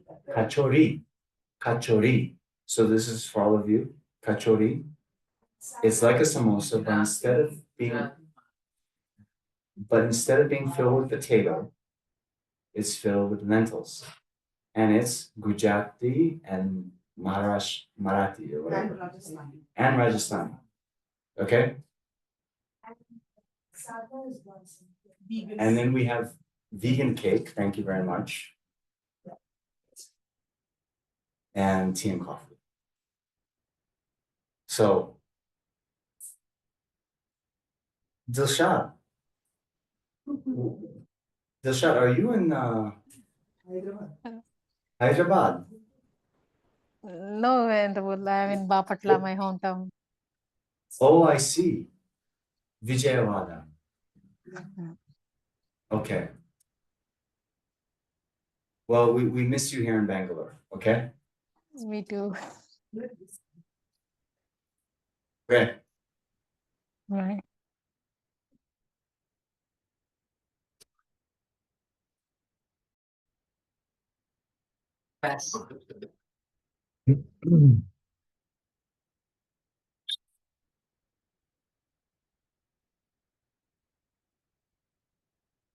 Okay.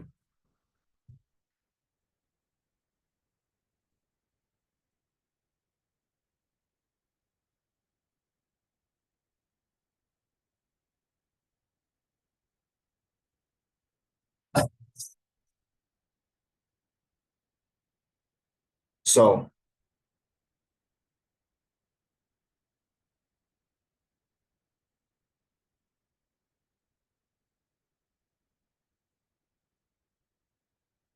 very nice.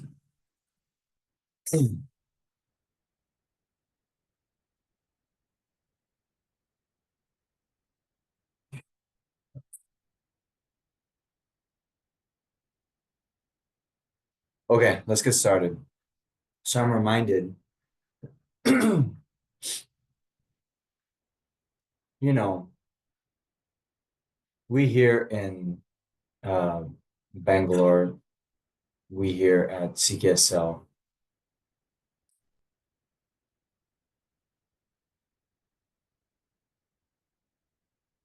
actually so fortunate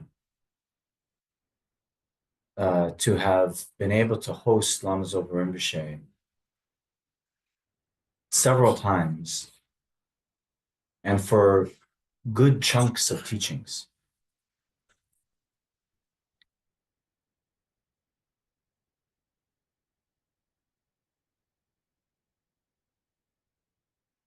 I suppose in part, a cooperative condition was the fact that His Holiness the Dalai Lama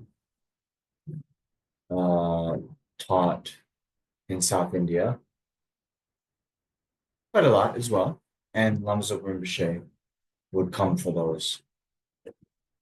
But also, due to the proximity to Sera Monastery, then there'd be, you can hear all right.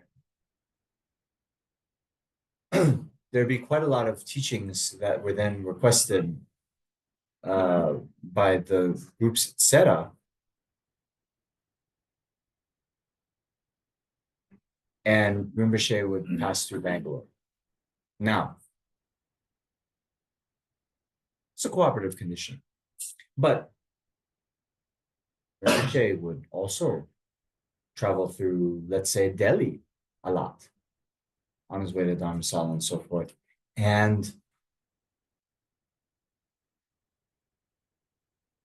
if you just count the number of days Rinpoche spent there, we had much more opportunity, isn't it?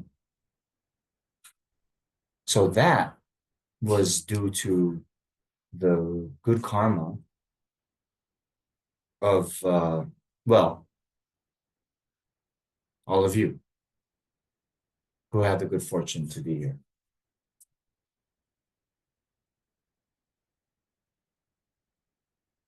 So I'm remembering this because at one point when Rinpoche gave teachings, you remember? We gave a coconut to him.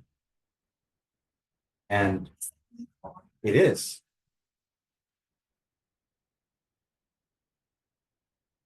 And I had the good fortune to actually give it to him. And I remember he showed the aspect of laughing. He was being very happy. And then, he would start do the little straw, and then he would laugh some more. So this all rejoicing because it said that the best practice is to please the guru, right? And there's a story that Lama Zopa Rinpoche was very fond of telling, where in the time of the fifth Dalai Lama, there was a monk. Then maybe didn't keep his vows purely, wasn't very, very diligent, and he sees, I think, I'm not sure if it was His Holiness the 13th Dalai Lama or the 5th Dalai Lama. I'm not sure. And he asks the Dalai Lama, oh, where am I going to be reborn in my next life? And His Holiness says, well, as soon as you're reborn from this life,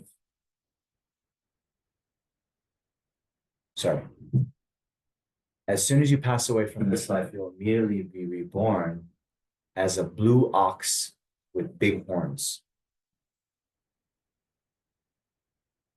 And that monk says, actually, that's impossible. And the Dalai Lama was like, what? And he says, well, even after I pass away, I'll be in the bardo. And then even if I'm reborn as an ox, I'll first go into the womb. I'll go through the, gestation period. Then I'll be born, and then and then only when I'm a, adolescent or whatever, then will I grow the big horns. And the Dalai Lama was so humorous.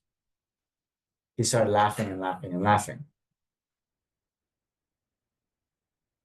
And then he said, oh, now you'll be reborn again as a monk and, close in my circle. And the monk was taken aback. He said, oh, what? I mean, it's just 1 minute ago, you were saying I'll be born as an ox and da-da-da.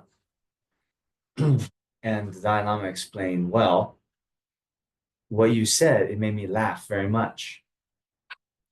And through that purified your negative karma to be reborn as the ox. And now you'll be not only a monk, but in the kind of inner circle. So I remember this with the coconut, and that might be my best chance to get a good rebirth in my next life. The fact that Rinpoche took that very pleased aspect when I gave him a coconut.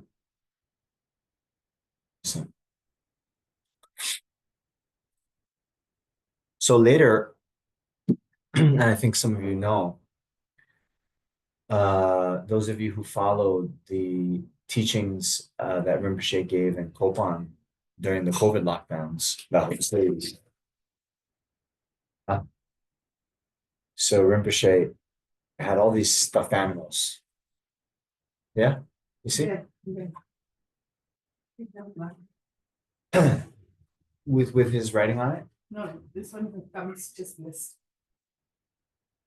So Rinpoche would then write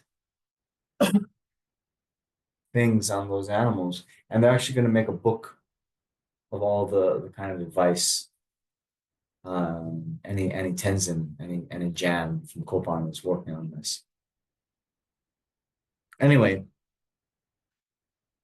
so I don't know the history fully, but I remember more than 10 years ago, then someone gave a stuffed animal, and then Rinpoche showed this aspect of being very pleased, like playing with it. And then more and more people would give him stuffed animals. I heard it was the Lama from Rinpoche from Seraji Cherokee. The young Lama from Cherok Lama. He's the one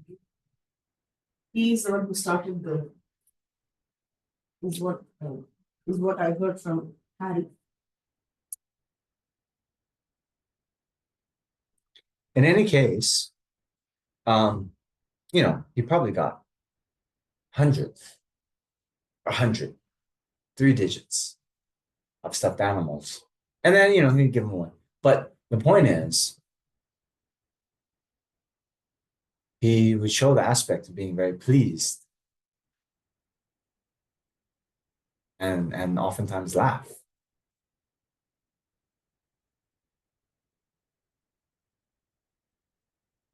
So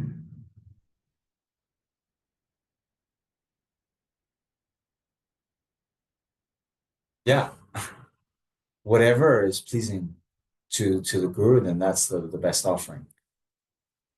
I mean, at one point I heard Rinpoche was offered a Rolex watch, right? Fancy Swiss watch. I'm not sure he took that same kind of pleased aspect, because I heard in that line, it was like at the end of the teaching and people, come up and offer kata. Someone gave him a Rolex watch, and I heard, okay, thank you. The very next person, he said, here. Can you imagine? Now, can you imagine the person who just gave it to Rinpoche?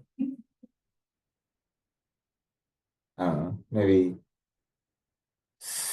$8,000, what, 7 lakhs for a watch.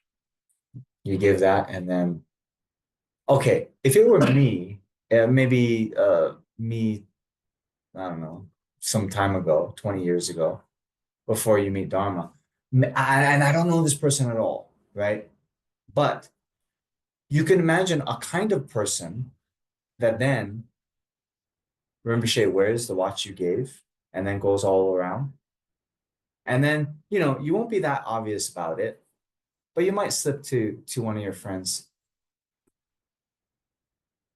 You see that watch, that Rolex Rinpoche is wearing?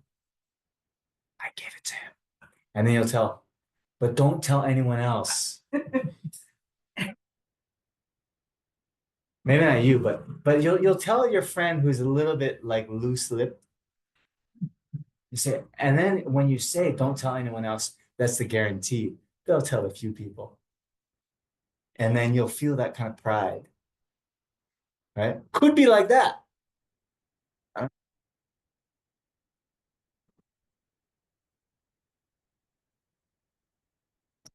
Okay.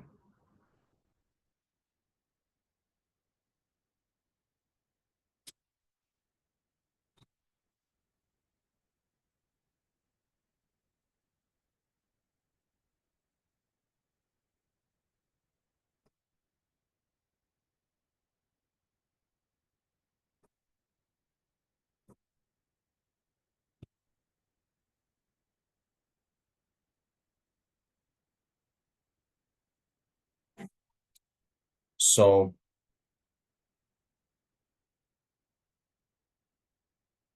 now we've talked about the need for the guru, the importance of the guru, the power of the guru. So then it's something very practical. How then to find a guru, right?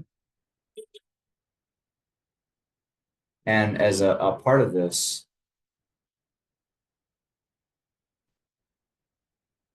they say there's the need to check the guru. Okay. So I've been telling this story, and it's very educational. So many years ago, at one point, we had the good fortune here in Bangalore to host a public talk from His Holiness the Dalai Lama. Amazing. Yeah? 2010. 2010. 2004. I wasn't there. 2010, January 30th. 2010, January 30th. What day? 25th. So it's coming up on the 15-year anniversary. Wow, in 5 days. So you can imagine, okay? I ordained in 2007.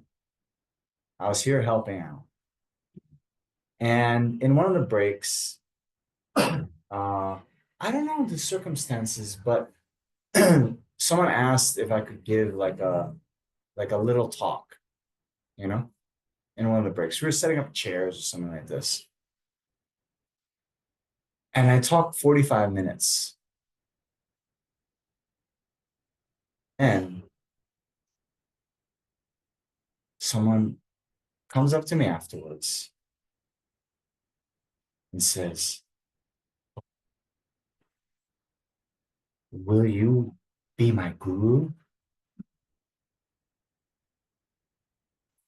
I said, hey, this is the first time we met, right? I said, hey, I have a question for you. If you, met some man, it was a woman. If you met some man and had a 45-minute conversation with that person, at the end of which would you say, hey, let's get married?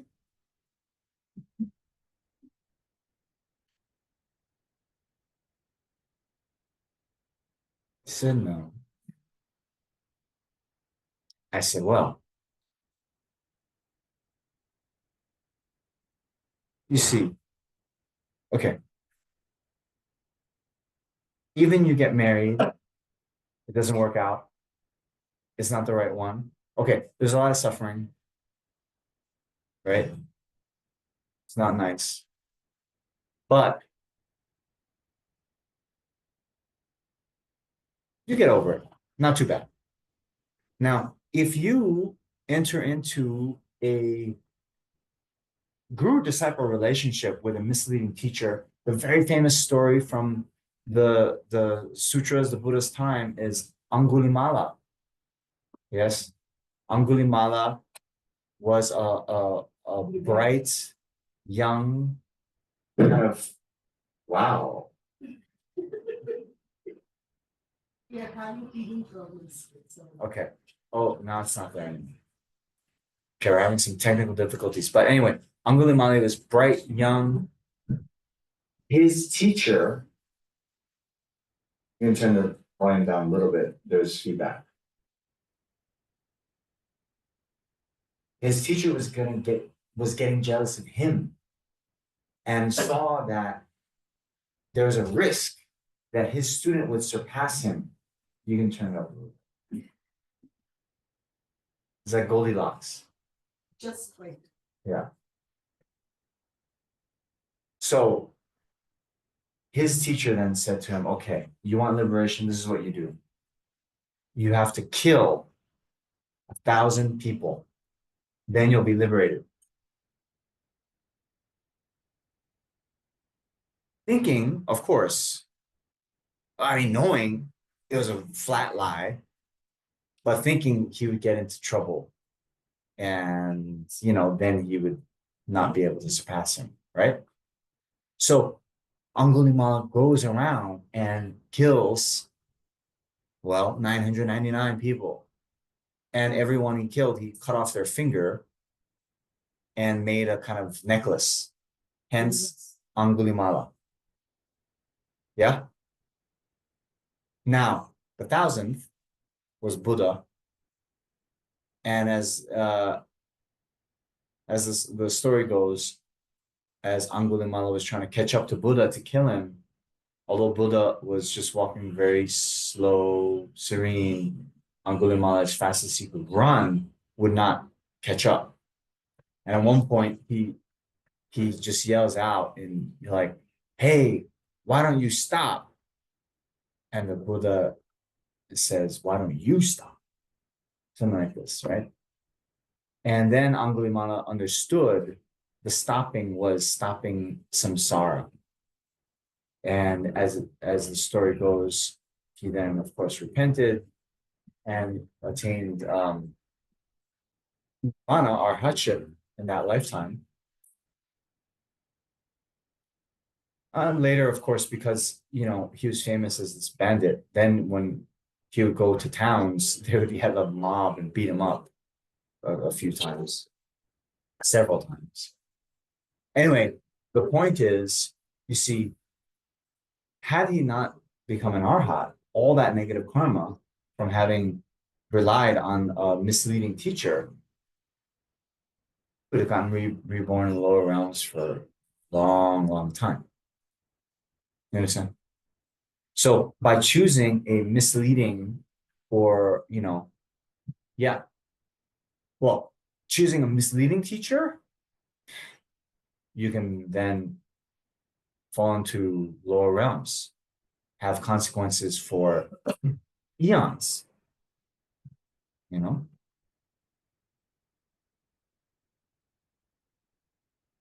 And then, following a unqualified teacher, or maybe not fully qualified teacher,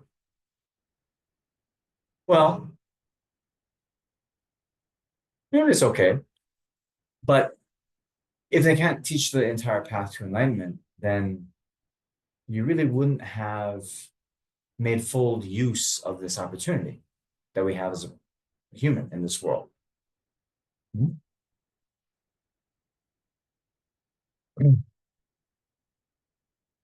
So much, much, much, much, much, much, much, much, much more important than the choice of a spouse is the choice of your guru.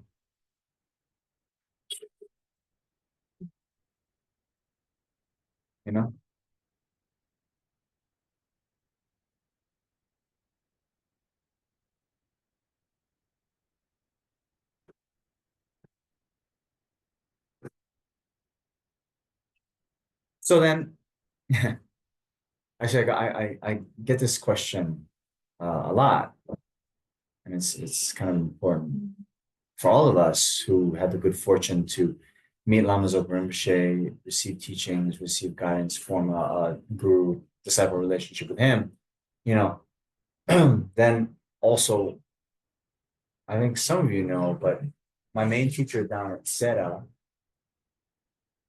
Geshe Chima setting, he also passed away just a few months after Lama Zopa Rinpoche. And those two, you know, is like my Dharma father and mother. And so then sometimes people ask, oh, are you going to be assigned another guru? Right. And okay. These are not necessarily yeah, anyway. Who knows, right? It's a valid question. Like, what happens now? So, you know, using this relationship analogy is kind of similar, right? If you break up with someone, you're not assigned another girlfriend or boyfriend, right? And even that kind of process, it is similar in the sense there's a mutual investigation that has to go on, right? You don't just, you know, jump into you don't just jump into it. Mutual investigation. So that means the student should check the guru, and the guru should also check the student. Yeah. So here, when we talk about checking the guru, in the Lamrim text, there are 10 qualities that we should be looking for. And this traditional list of 10 is coming from the Ornament of Mahayana Sutras by Maitreya. So I'm not sure. Yeah, we have about 50 minutes left. Let's see how much we can get into, right? So anyway, the first three are related to the 3 higher trainings. So in Maitreya's text, it says, rely on a guru who is subdued, pacified, and thoroughly pacified. So subdued means subduing the mind through the practice of ethical discipline. Pacified is pacifying the mind through the practice of concentration or meditation. And third is thoroughly pacifying the mind through practice of wisdom, the higher training of wisdom. Yeah.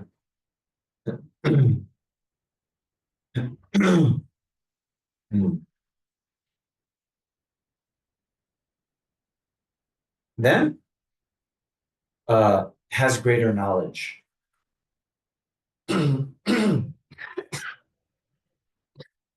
Now, of course, even in worldly pursuits, you'll want someone with the skills greater than yourself to learn from, right? But excuse me.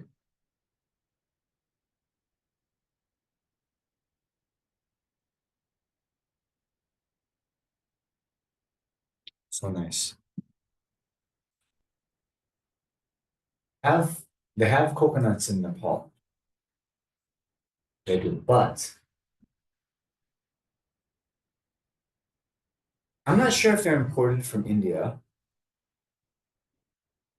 The coconuts need seawater. It seems that way, right? You usually associate coconuts with the beach. Nonetheless, I don't know whether the coconuts in Nepal are imported or if somehow they're grown there, but How much do they cost? They're- Based on that, I will tell you. they're actually Because in Bihar, it's very expensive. they're actually pretty cheap. They're pretty cheap. But what I was going to say is Maybe they come from. they're Vietnam. small they look like the runts, like maybe the rejects, right? They don't pass quality control. Whatever the case, the coconuts in South India are very good. Thank you. 50, taking credit for the whole coconut industry. Yeah. You do? Oh, nice. Yeah. Okay.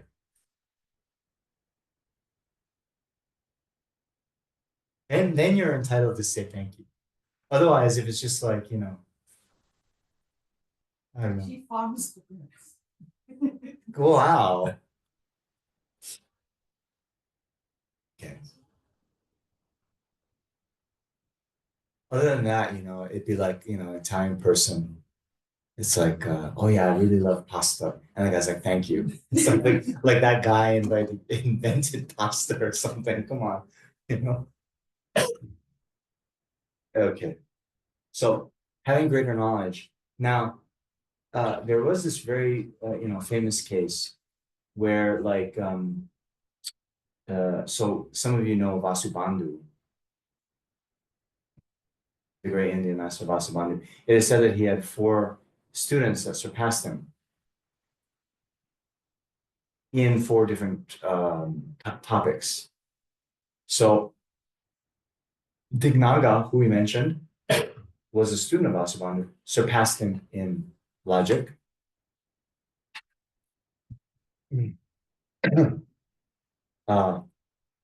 Arya Vimuktisena surpassed him in the knowledge of the perfection of wisdom.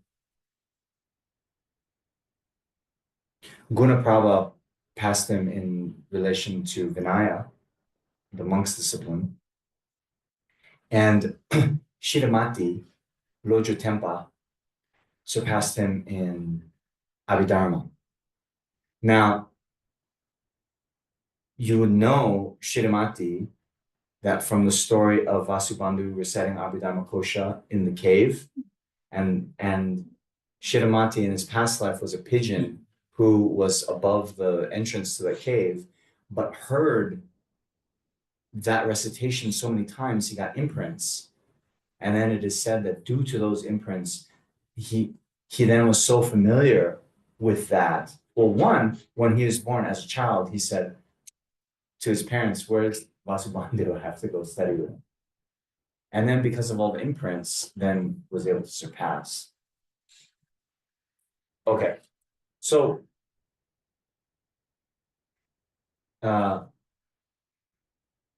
although that can happen, oftentimes also there are mutual student-teacher relationships.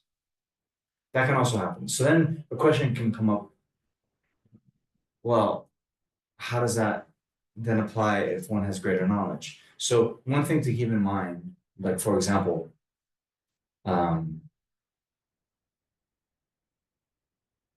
actually right before I came here, I went on retreat, but for the past 2.5 months, I was taking the oral transmission of the Kangyu, the entire sutras, all those, well, half of them, all those texts, the sutras, tantras, everything. And earlier last year, there was one teacher from Gyume who was giving some oral transmissions at Koban Monastery, and I was there. And he said he was actually giving a transmission of something that he had received from Lama Zopa Rinpoche. And he said,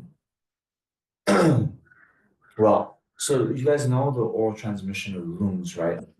So from the author of the text, and for the sutras, it would be the Buddha himself. Then the Buddha pronounced the sutras, then his disciples would then say to theirs, and and through an unbroken lineage till today, those sutras then, the oral transmission of them exists.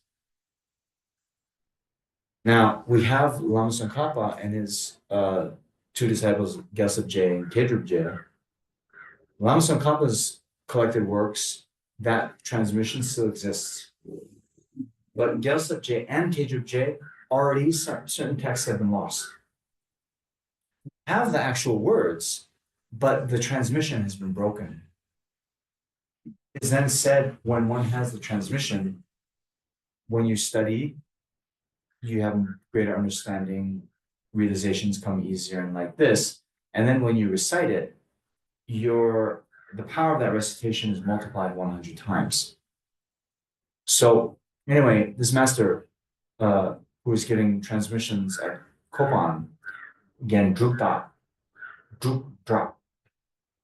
drop.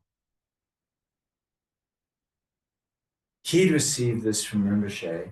It was the Lojong Gyatsa, the collection of the Lojong teachings or mind training teachings.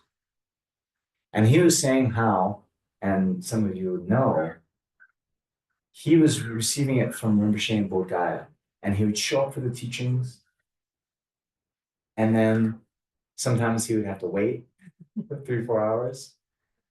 Sometimes he would go in the room with Rinpoche, and they would just be talking, and then Rinpoche would say, okay, not today. So he was describing how much sort of hardship it was to receive. But he said how that made him appreciate it more and more. Then he related this other story about how important it is to get these oral transmissions. Because he said even Pabonka Rinpoche, who was the author of Liberation of Pamiran, was maybe 100 years ago or so, gave these teachings. So in every master's biography, it has a list of all the teachings they've received. And he said, you look at the teachings he received. Okay. Then you look at His Holiness the Dalai Lama and the teachings he received. Already in that span, a lot less. And then also the masters, they have a record of the teachings they've given. And he said, you look at what His Holiness has received versus what he has given, and there's a lot less. So he was very much lamenting this fact. And he said that now that, Lamzok Rinpoche, who he himself took upon himself to find out what these rare transmissions were that were in risk of being lost, and then would either sponsor them to be given and so forth. Working with several committees in the monasteries.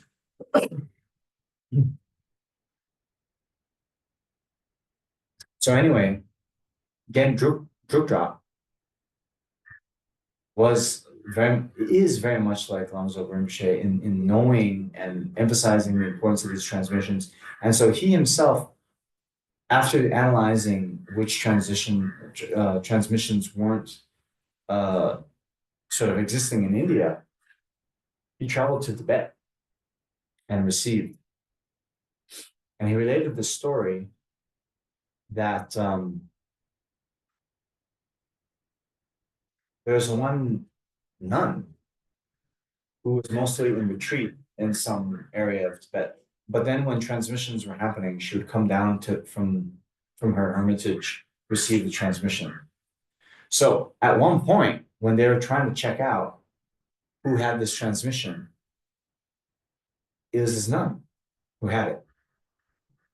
And so then she then gave this transmission to all these quote unquote high lamas. So the point is, having greater knowledge, it can just be that you have the transmission and the student doesn't. Rinpoche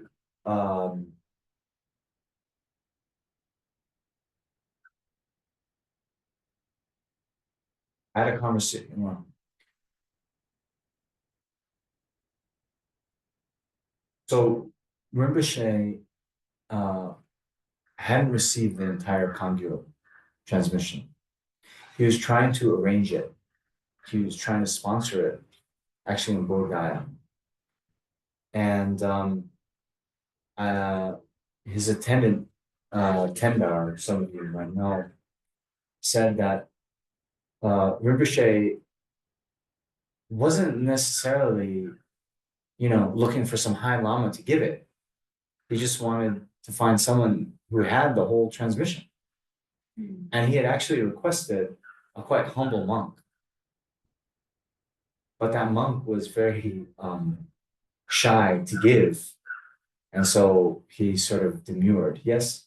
I have a question related to this. Okay, go ahead.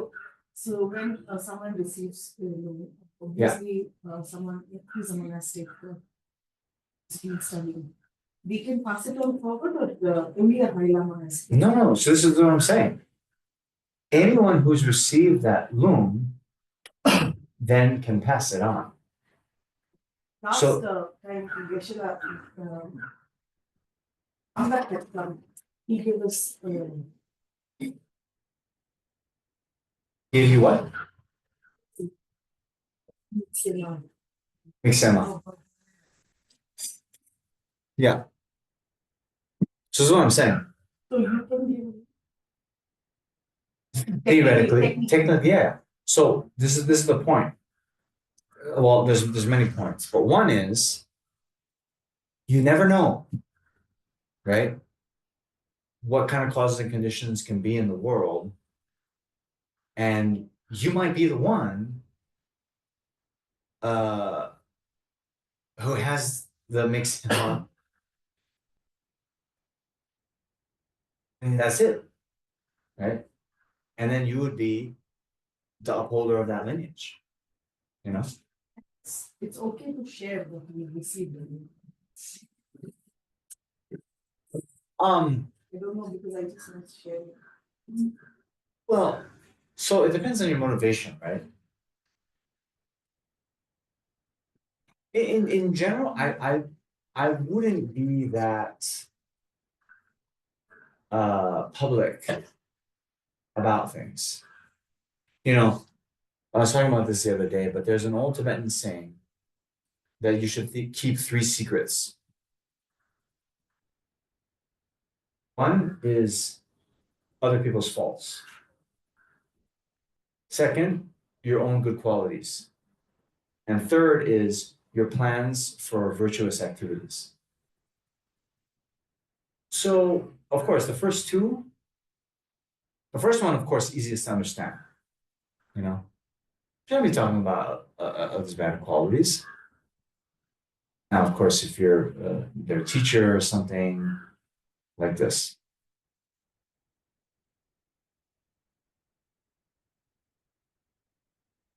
Second, your own good qualities. Yeah, there should be some humility. So, especially in this day and age, when His Holiness was talking about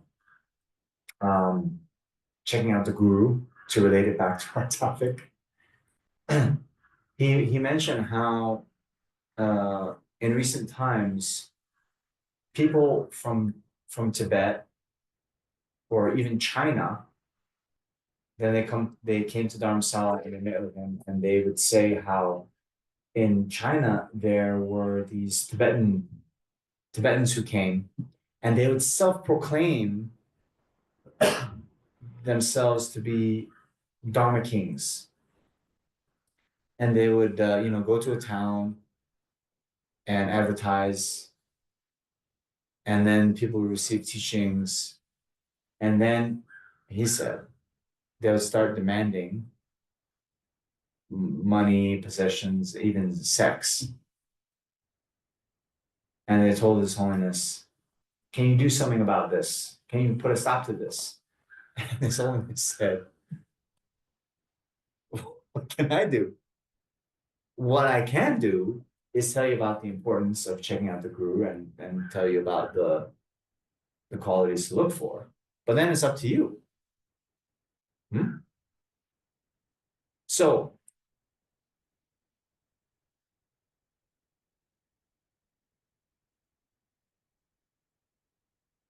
Now,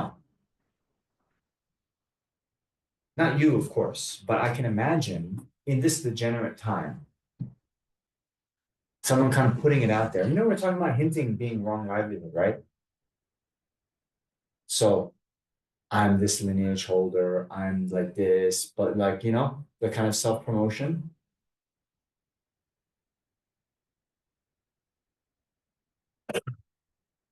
Very, very, very tricky.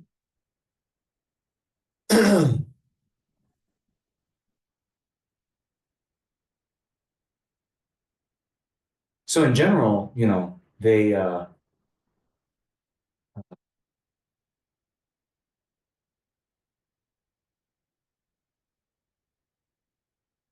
course, if there were like some very rare lineage that was about to die out, and somehow on the internet they were like calling for, hey, do you have, we're looking for people with this, then you might say, okay, I have it, right? But other than that, I would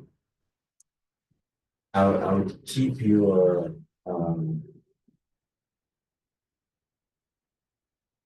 teachings you got, even you know, what retreats you're doing, all these kinds of things.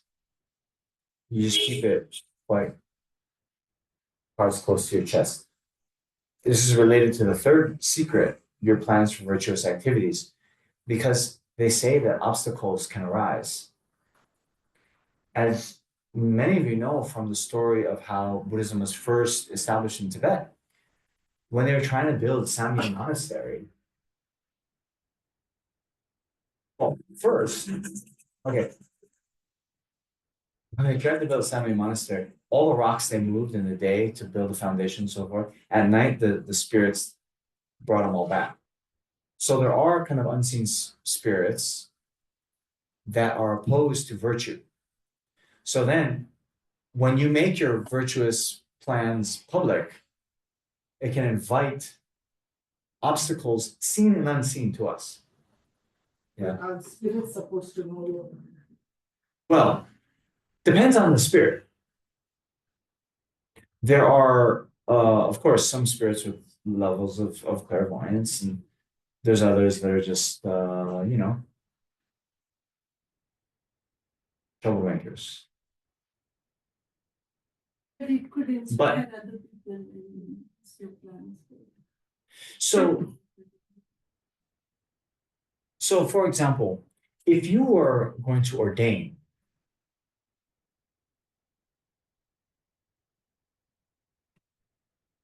it's better not to say before you ordain, because then what will happen? People say, "Oh no, Archana, no, don't ordain. No, you're such a good layperson. You can still practice." That, you know, and they'll give you all the reasons why not. Yeah. For this inspirational piece, after you ordain, you send a picture of you in the robes. That's inspiring. You know, that's inspiration. Hey, I got all sorts of plans. Right?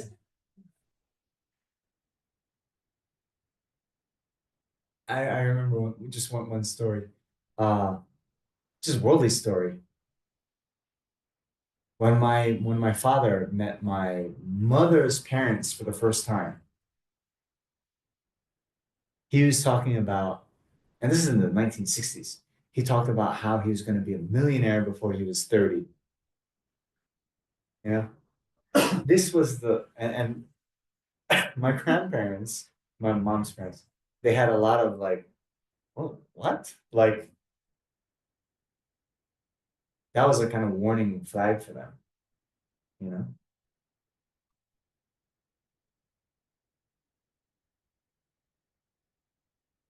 Okay, we got it. So anyway, the point is I was talking about having more knowledge than the student. It can be even in that way. There's one story when Lama Yeshe Lamzo Rinpoche took an initiation from Gelek Rinpoche in Delhi. And Gelek Rinpoche took this aspect of saying like, oh, I'm very embarrassed give such a teaching to you learned people, but I have one quality that you don't, the transmission of this particular lineage, you know, and therefore I will give it to you. I'm sort of qualified to give it to you like that, right? Okay. So then next quality, perseverance. This we know. So I mean, we can relate it to our own studies, right? Sometimes we don't understand things on the first pass. Sometimes even when we do understand, we then, you know, we forget. We have to be explained again and again, right? Like this. So the perseverance in the teacher would be, you know, to persevere in teaching us, guiding us, and not just being like, what? I explained emptiness last time I was here. What's wrong with you? You know? Okay. Learn it in scripture. Yeah, what is that? Number 6, right? Learn it in scripture. So of course there's the, you know, three Pitakas, there's the, you know, Kangyur, Tengyur, the you know, Tibetan text, the commentaries, all this. So here again, you could, for example, like with Vasubandhu, right? You could excel in one particular area, but then there's someone who might be specializing in another area, right? In general, it's better if you have a teacher that can show the entire path, and therefore will have gone through, you know, studying all the kind of quintessential texts. Then next one, has realized emptiness. So that's the ultimate nature of reality. And well, you can talk about conceptual understanding. That's probably okay. Of course, direct realization is even better. Skillful in teaching. So in general, you know,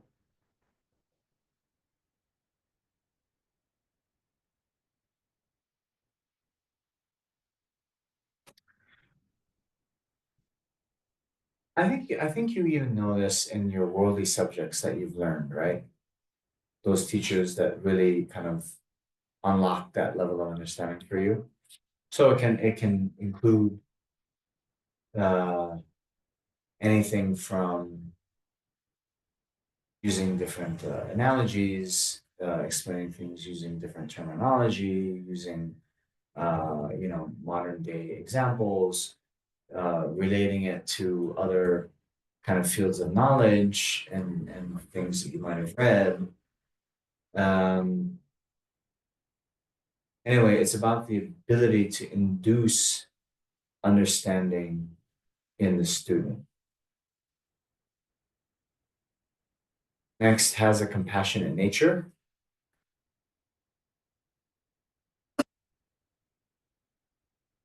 Means, yeah, and this goes into the motivation.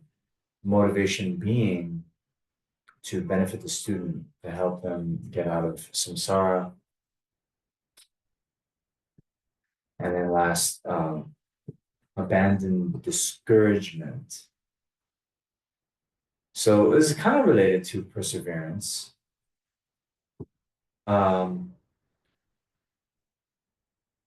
So I think perseverance, we saw this in Lamzo Rinpoche, when he would teach all night, literally.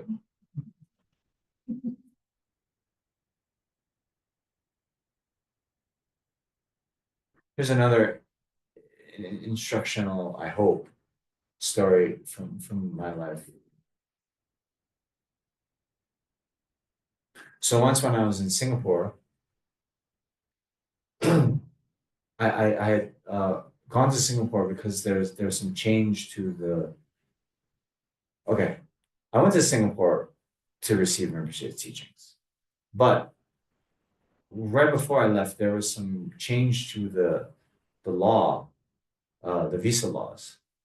And at one point, if you left India, you had to wait 60 days before you could come back.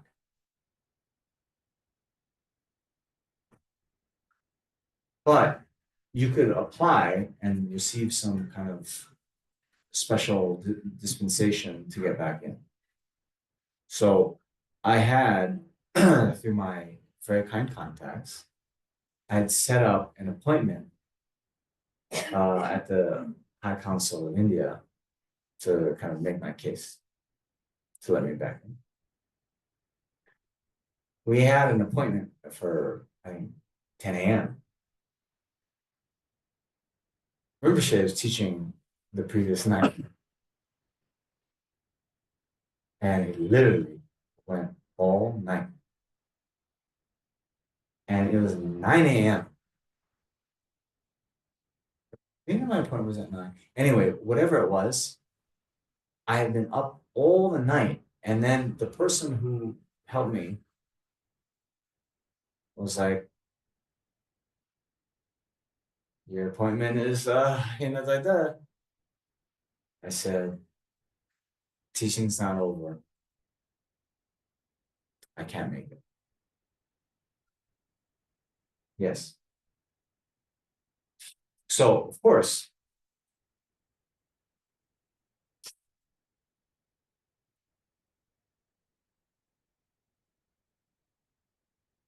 you know, at that time, was I going to get another appointment? These people are busy, maybe they're going out of town.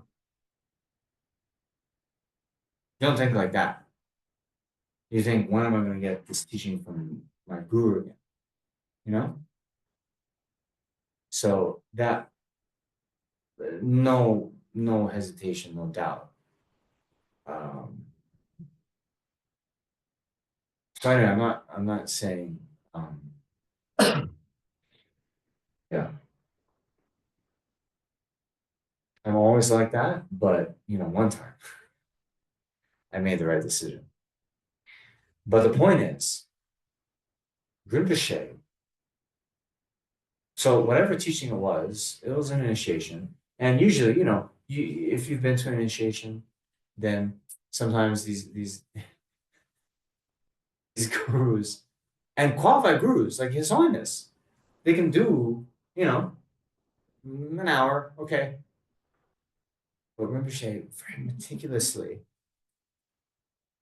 went through things in such detail, gave a commentary on all the vows you take, the Bodhisattva vows, blah, blah, every one. Usually, you just take the vow, you repeat these phrases, right? And then it's done. So anyway, I'm saying all this because perseverance. Now, that's what the perseverance is, persevering and bearing hardship and teaching. Then abandoning dispiritedness, the last one, is the other point I said. When those students then say, I don't know, they don't listen to you, they don't remember your teachings, they whatever, all these like signs of a bad student, you don't give up on them.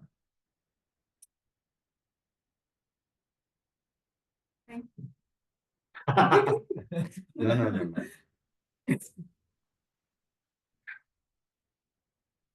Okay.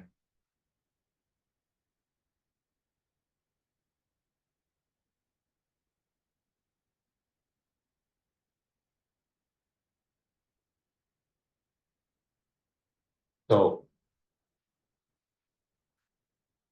we had set up this teaching to be basically from 2 to 6, right? On Saturday. And a few days ago, when I was starting to prepare what I'm going to say, I'm like, wow, that's a long time. What am I ever going to say? And now here we are. We have about 15 minutes left. And you know, we're not going to get through the whole topic, but I'm quite happy with what we've gone through. That's from my side. Okay. So anyway, those are the 10 qualities. Now, checking out the guru, what does that mean? Well, yes, those are the 10 qualities mentioned. The process of checking out, then, you know, there's a very famous story from Atisha when he went to Isles to receive these teachings on bodhicitta from his, I mean, will be, you know, would be guru. But although it's said that he went in a ship, it's in modern day Indonesia, he went in a ship that took 13 months to go. And then when he got there, he didn't just go and start to receive teachings. He first kind of got to meet the students of Sir Lingpa.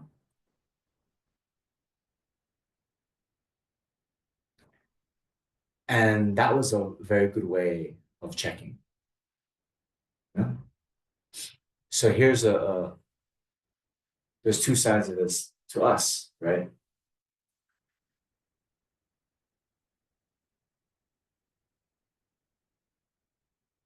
Of course, it's not perfect, but for Atisha, at least, when he saw all the students of Sir Lingpa, they were very subdued, well behaved, wore their robes, you know, properly, all this.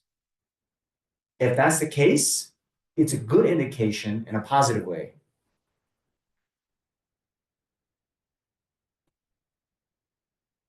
Now, of course, in the degenerate age, just because the disciple is unsubdued doesn't necessarily reflect on the guru, right? But from our side, I remember, it's not nice to say, but once in Bodh Gaya, there was another quite famous guru, and you know, he was giving teachings there, and anyway, it was like their lunch break, and they had set up all that area right under the Bodhi tree. And well,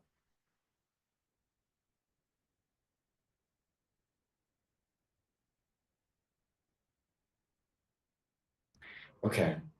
I started telling the story, I'll finish. Anyway, at that time, I was meditating under the Bodhi tree, and as I sometimes do, I cry, yes. So I don't know what I was meditating on, but I started crying, and then you know, my nose is totally running. And then I see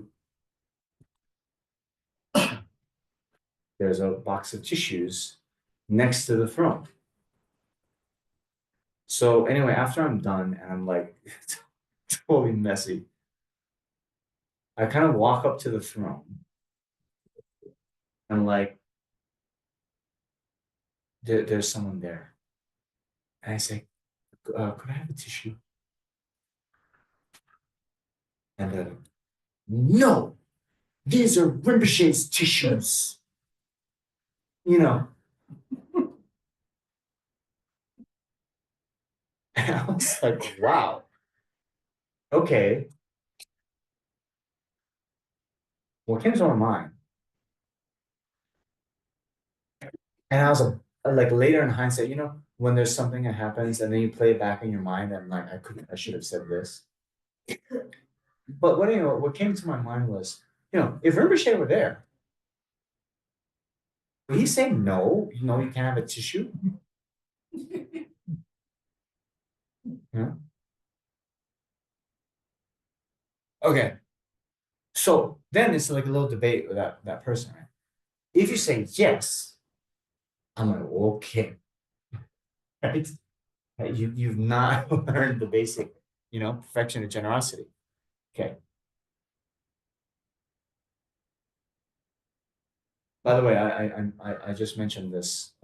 Someone else I was talking to, they were talking about this taking without giving, right? There was someone who came in a beginner course at Kopan, and then later they're staying at someone's house. They went back to their home country. They stayed in someone's house. They were being hosted. Those people, that couple, they went to work the next morning. She was still in the house. She helped herself to some oatmeal. And then later she said, oh my God, taking without giving. And she felt so like distraught about it. She like leaves me a message. I was like, I've committed this thing. Okay. So in general, for taking that is not given, if you think, your friend would say, yeah, have some oatmeal. And then you take the oatmeal, it's okay. Right. Now, if they later come home and say, like Goldilocks, been eating my oatmeal. Then you say, oh, I'm sorry I took it. I thought you were mine, but I'll give you some more oatmeal. No, right? Anyway, that experience, I'm like, okay, this person was like high enough in that organization that they're the one kind of like in the inner circle, right? And for them to do that, I was like, what is this Lama been teaching them? That thought came to mind. Now, to avoid being judgmental, there's another story. I said, in a positive way, if you see all the disciples being very subdued, it's a good sign for the guru. Of course, not 100%. Then, but on the negative side, you can't really say. There's a story I heard once in England. There's a monastery, and they would host events sometimes, and then people would come, lay people would come and bring like meals, and they would have a kind of lunch together with the lay people and the sangha. And there's one sangha member who's very, let's say, unruly, bad behaved, and even kind of got angry in front of the lay people, maybe even at some lay people. So then this group of lay people go to the abbot. And they were telling the story, oh, can you believe, we came here and this monk was like yelling and criticizing and da-da-da. And the abbot at first was like, oh yeah. Oh, wow, that's very serious. Oh, that shouldn't happen. Oh my gosh, da-da-da. And then at the end, he's like, okay, and did you catch this this monk's name? And he said, let's just say, oh, it's Tenzin Namjong. And I was like, oh, Namjong? Oh, don't worry. You should have seen him 5 years ago when he first got here.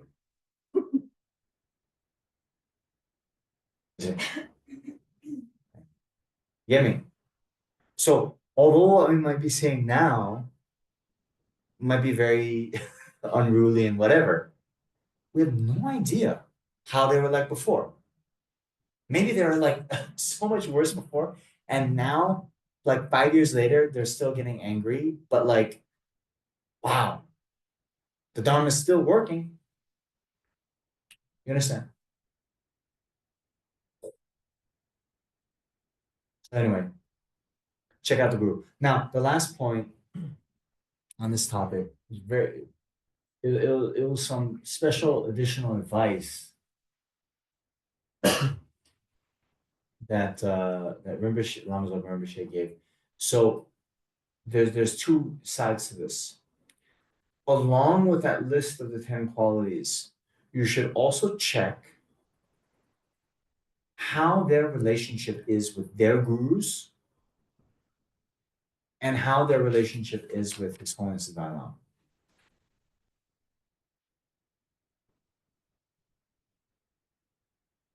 Now,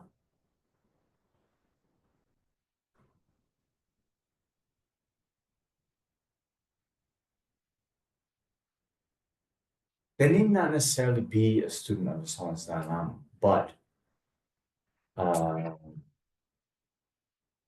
you know, unfortunately, in this degenerate time, there were cases where, you know, some were highly critical and kind of denouncing and accusing of all kinds of things like that.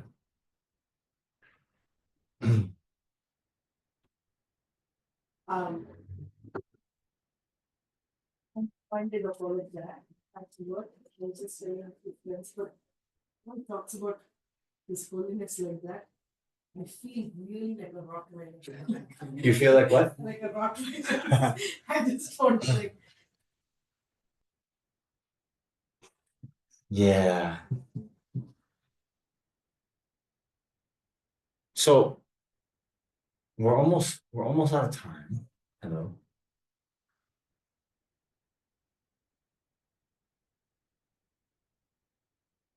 So one thing that what you, Dipti, said, you know, just reminded me of, which is important, right? Remember that this guru disciple relationship is very, very personal. And just because, for example, I have utter faith in His Holiness the Dalai Lama, we all have our own individual karma. And so it's not necessarily my guru will be your guru and vice versa. And this has nothing to do with qualifications, right? The very famous story in the Prajnaparamita Sutras of the always crying Bodhisattva, right? So it is said that he had reached a point in the path where he saw, you know, many Buddhas, but there's a special kind of karmic link that he had with his guru Dharma, who, according to the story, was only a sixth ground bodhisattva, right? But he saw Buddhas, but yet he didn't feel that connection. But he through his past lives had developed this connection with Dharma. And then because of that, when he went to see Dharma, then those teachings were a lot more beneficial, right? So although, you know, I'm extremely fortunate to consider myself a student of, you know, His Holiness the Dalai Lama. I also and would suggest all of you to go and, you know, receive teachings. Whether you feel that connection, that's up to you. That's up to the, you know, the karma. So because of that, then, you know, amongst your Dharma friends, the longer you kind of stay in this community, you might see people that there might be some overlap. You have some gurus in common, but not all. And then it's not wise if someone, okay, so we talk about checking the guru. So before you take them on as a guru, you check. And the kind of the litmus test, if you will, should be before you take someone as a guru. If you took this person on as a guru and the next day, front page of the newspaper, there's some scandal that erupts, you still be able to then not lose your faith. We saw this, you know. We saw these. Some are true scandals, some were just, you know, manufactured, right?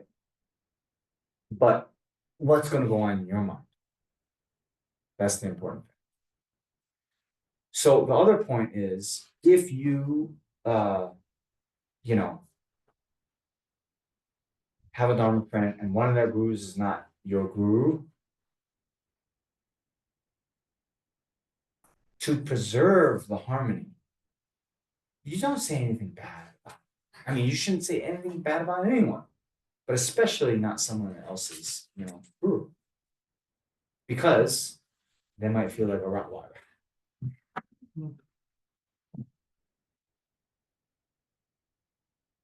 Now, the other point of this is, right?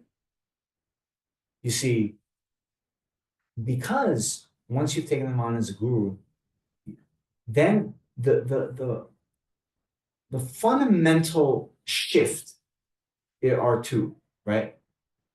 There's the recognition that this is the Buddha guiding me, yes, and therefore all the actions that are done are skillful means to develop my wisdom and inner qualities, right? There's yeah, okay. I'll just share one small story. So I think here in Bangalore even, right? I mentioned, and you guys know, Rinpoche came many times, right? So you could imagine that 1 year, right?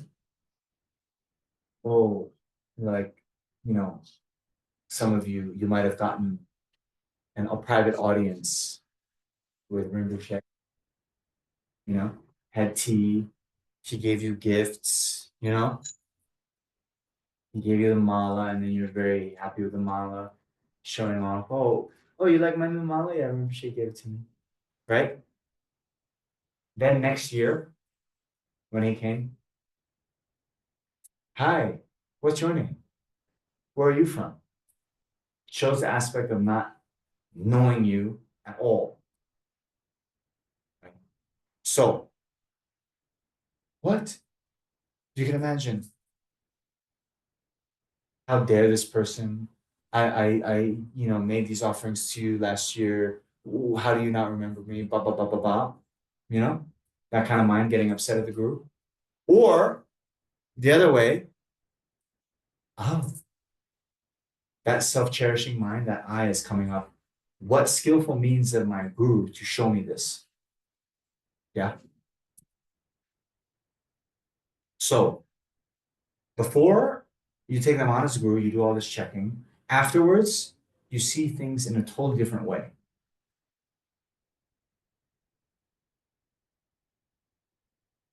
We know from Milarepa's own life story, right? All the hardships, right? He told Marpa told Milarepa, build a 9-story tower, right? Using his bare hands, moving the stones by himself. And what happened? He built a tower. Milarepa go then to Marpa, hi, yes, I built a tower. And Marpa would say, who told you to build a tower? Put all those rocks back where you found them.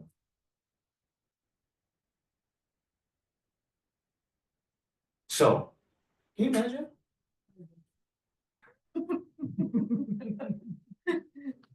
Right?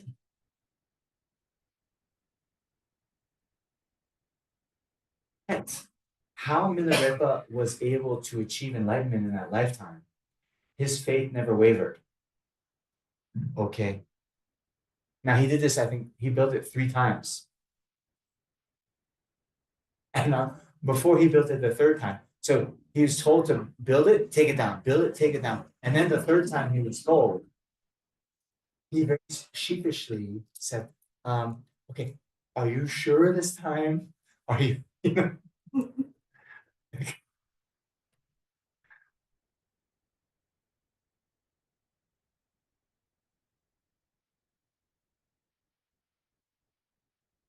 Okay, so our time is up.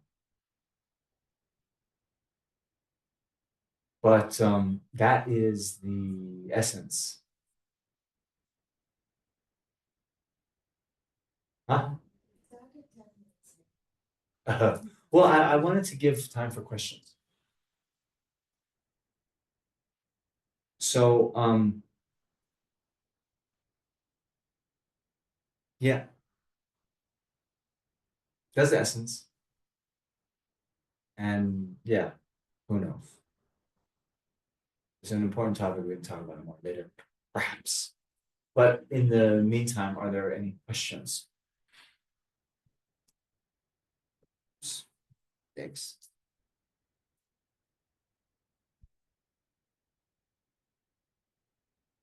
Student does not feel from inside about a guru or so.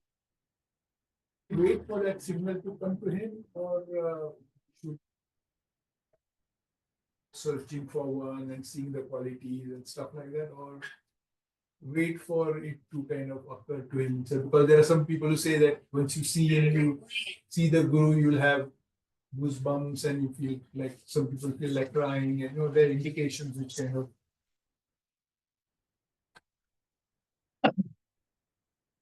Yeah. So there's a few things. Okay, so those on Zoom, Ranakar is asking if if there's someone and you don't feel a particular way, like quite strongly, should you wait till that comes or should you seek out another group?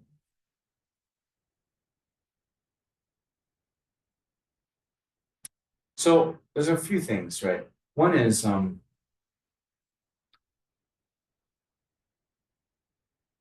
general, you could have many gurus, right? And there'll be some, let's say, you have a very strong feeling toward His Holiness the Dalai Lama. That comes very naturally. But how often do you see him? Very rare. Then you might have some others that you have more of a kind of working connection with.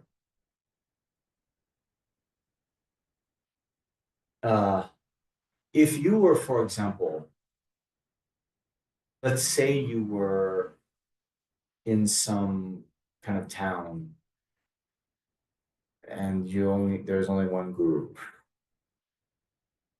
For a practical reason, it might be good to take that on and go with it, right? Just like we were using the relationship analogy. Remember? That's one on a deserted island, right?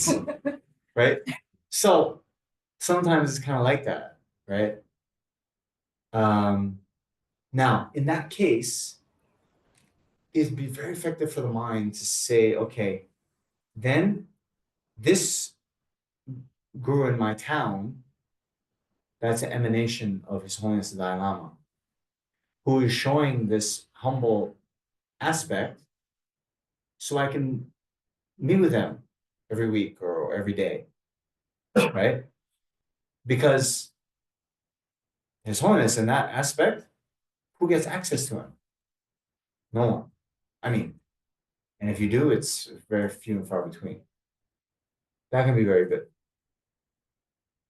But in general, these stories that you're talking about, the goosebumps and crying, that is from a relationship that's been cultivated over many lifetimes. So, no, we were just saying how we were born in the lower realms for so many eons.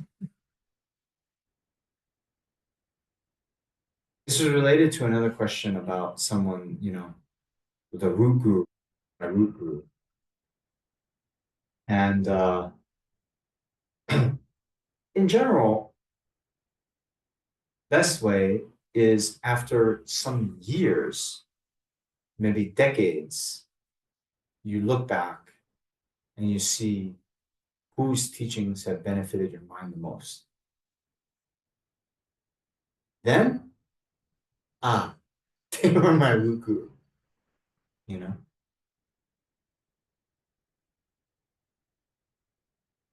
Of course, in the tantra context, it's a little bit different. If you initiation by someone, and then that for whatever practice, they're your guru for, say, Tara, if you take a Tara initiation.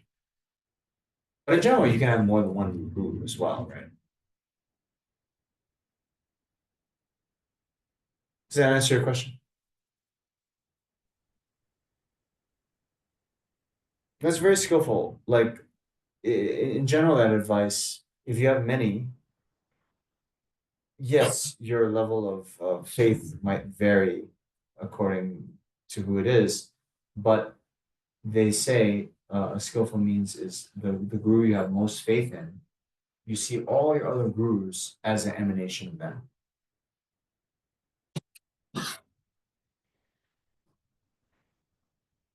Okay. Any other question? I have a question, Fiona here. Hi. Hi. So it's a little bit related to the first question. So if I feel a connection with a teacher, but the teacher is no longer around physically, can I still take the teacher as the guru? Did you hear that? So if you feel a connection with someone, but that someone isn't around, can you still consider them as your guru? So is that what you said? Consider them as your guru? Or to take them as the guru? To take them as the guru. So this is a bit difficult, right? Because sort of technically speaking, how you will kind of formalize your relationship with a particular guru is either by taking vows, initiations like this, then they become your guru. If you take a teaching and both the teacher and the disciple have that sort of intention to enter into that, then you also become formalized. But if someone has passed away, I don't think technically it's possible. I mean, that's my opinion. Now,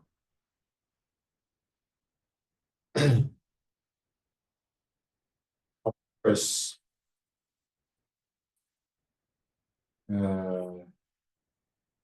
through books and recordings and all this, we can have access to the teachings of that particular person, and they can benefit our mind a lot. And it might be very beneficial for your mind to even do these guru yoga practices in relation to them.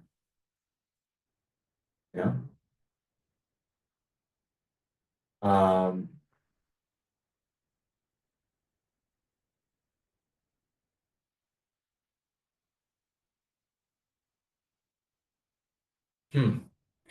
as I'm saying this, a thought just came to my mind. So thank you for the question. For example, Lama Zopa Rinpoche, he gave some oral transmissions that he then said, even students who listen to the recording, post facto, they will receive the loom. And then on those web pages, it says, if you do this, you'll enter into the relationship, right? Yeah, I was thinking of that.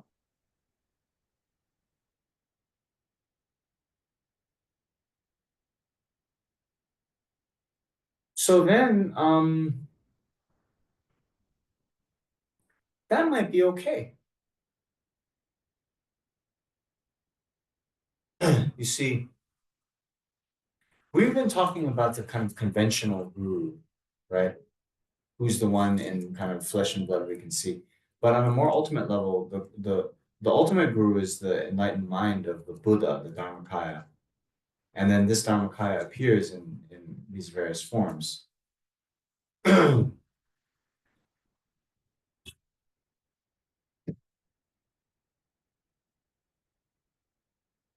So probably,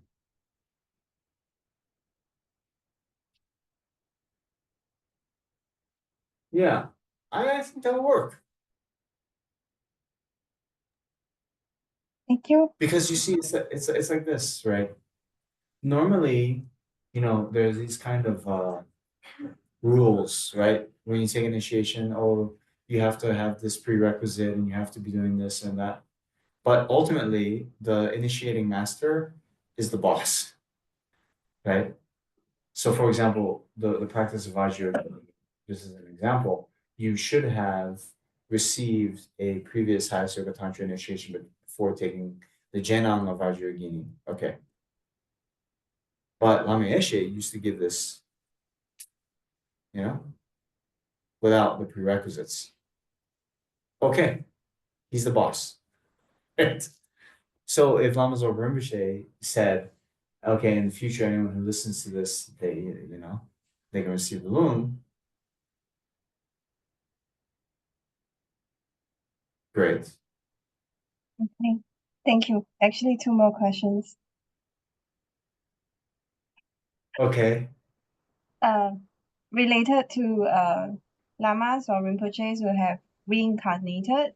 So if the student has a relationship with the present life, and after that they reincarnated and take on the next life, is the reincarnation considered also the guru for the student?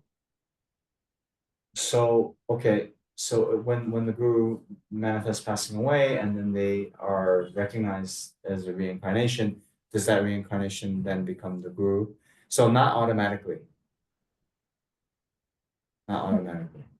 So one should know, first of all, just because someone is recognized as someone's reincarnation, it's not necessarily actually, strictly speaking, true.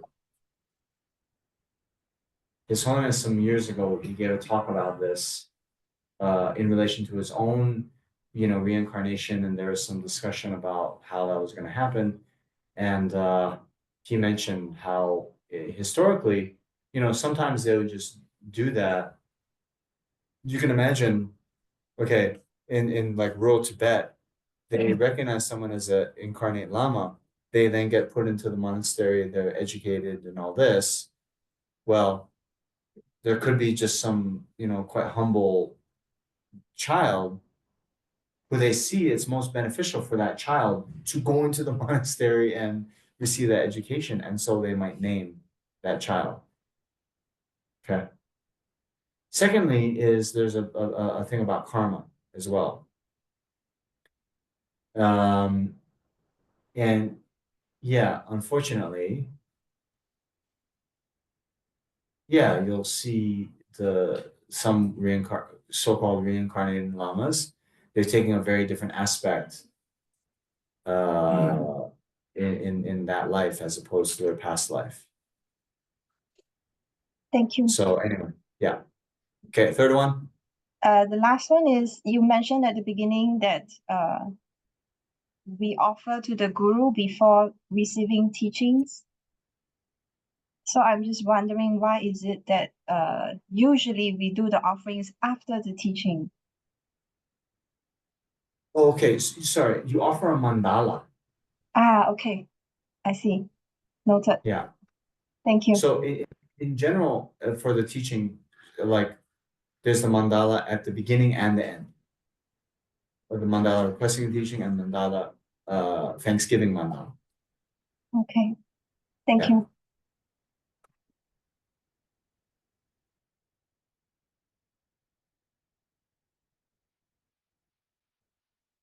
Okay. You have two gurus and they say some different different paper. Or they give you two paper which you can't put in practice at the same time, you need to prioritize.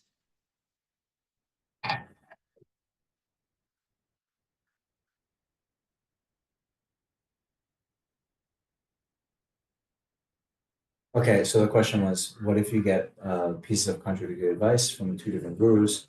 And what if you get advice you can't do at the same time, you have to prioritize? So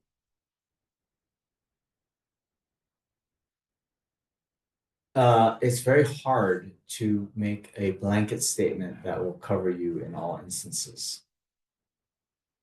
right? The prioritization one is a bit easier because sometimes there'll be practical considerations, you know?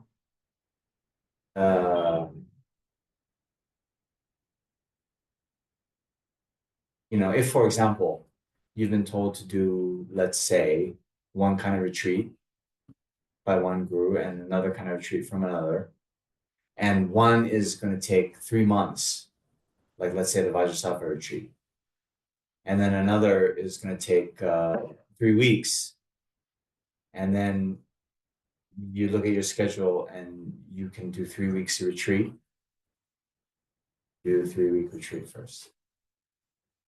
Okay, anyway, there'll be practical questions like that. As for the contradictory, Rinpoche talked about this when I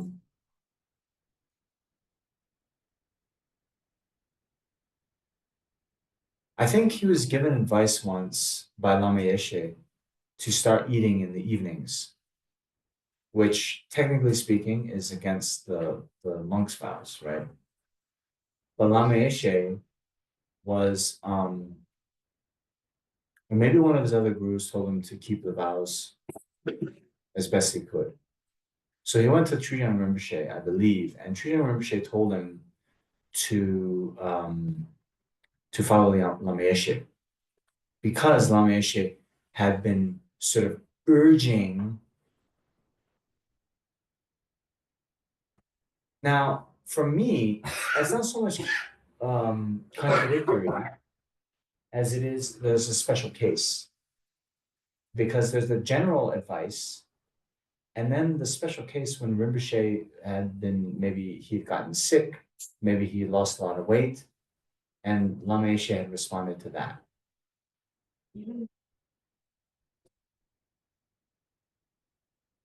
When Mahimet went to Roger, apparently, Rinpoche told him you have to go to Mungor and study.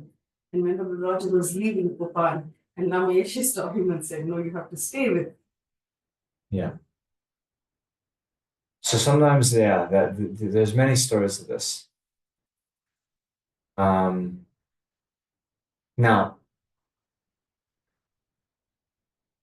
the best would be then you go back, let's say in that case, you would go back to the original, the first Lama and say, hey, but Lama actually told me this. Or don't ask the same type of advice to two different. Well, that's also true. In general, one it is better not to ask the same questions to teachers because you won't get this apparent contradiction. But sometimes it can be like this out of nowhere. If you knew Lama Zopa Rinpoche, you're just having tea, and he'll tell you, "Okay, do 100,000 prostrations. Thank you." Then, yeah. Now, if it is the case, so this is also important. If you can't do something, you can go back to the guru and say, oh, I know you gave me this advice, but for this and this reason, I can't do it. Is different from than just disregarding the advice. One story I'll tell you, and then that's it. At one point, Rinpoche had given me the advice to recite the Vajra Armor mantra, a mala a day. It's a pretty long mantra. And at that time, I didn't have it memorized. So, when you have a new mantra, it was taking me so long, it was like 25 minutes. So long. And anyway, because in my mind, that was too long, how was 25 minutes? I wasn't doing it. And later I went to, and I was feeling bad about it. So I went to Rinpoche later and I said, Rinpoche, I'm really sorry. I know you told me to do this mantra or mala a day, but I'm so busy with this. He's like, it's okay, don't worry. Just do 21 a day. Okay. So I started to do 21. Then through doing 21, I was able to memorize the mantra. And then when I had it memorized, it would go a lot quicker. I mean, not yes, but a lot quicker. So if I hadn't been like, if I'd been too shy to then say, sorry, Rinpoche, I can't do, I wouldn't have gotten the advice to do less, which made me able to do more in the long term. You see?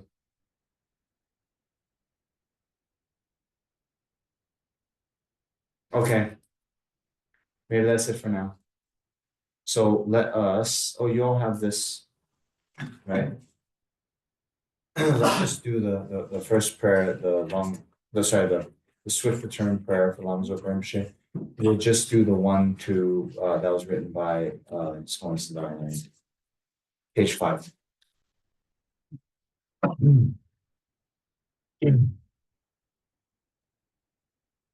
Fearless teacher and assembly of the children of victorious one, Shravakas and Pratika Buddhas, victorious those long father and sons, along with the lineage masters, all the objects of refuge and infinite lands, please bestow the virtue and goodness of accomplishing this prayer here and now. Holding and spreading the Muni's precious and complete teachings through explanation and practice, you wore the armor of patience that is never discouraged, incomparable, venerable Guru. I make to you my request. While striving simultaneously for the sake of the victorious one's teachings, the sole gateway through which all benefit and happiness emerge, and from mother living, what a great loss. Nevertheless, through that deceiving truth of blessings of the ocean of 3 jewels and great waves of bodhicitta of the children of the victorious ones, may the smile of reincarnation certainly beam. Cypress. You all have this.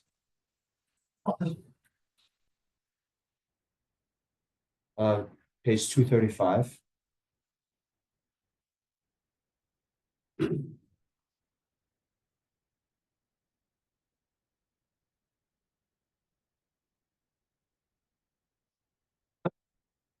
Due to the merits of these virtuous actions, may I quickly attain the state of a Guru Buddha and lead all sinning beings without exception into that enlightened state.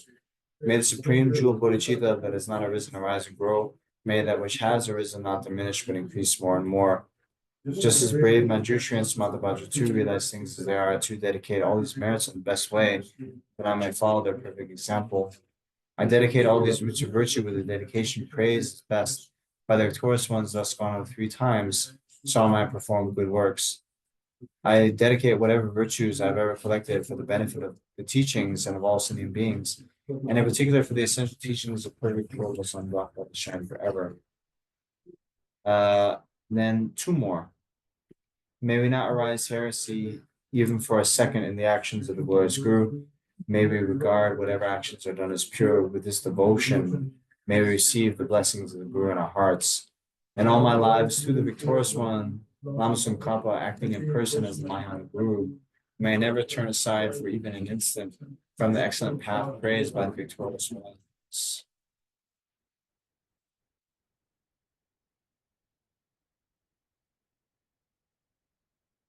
Okay, thank you very much. And why don't we also just dedicate quickly for all the beings who recently died. I just got a message.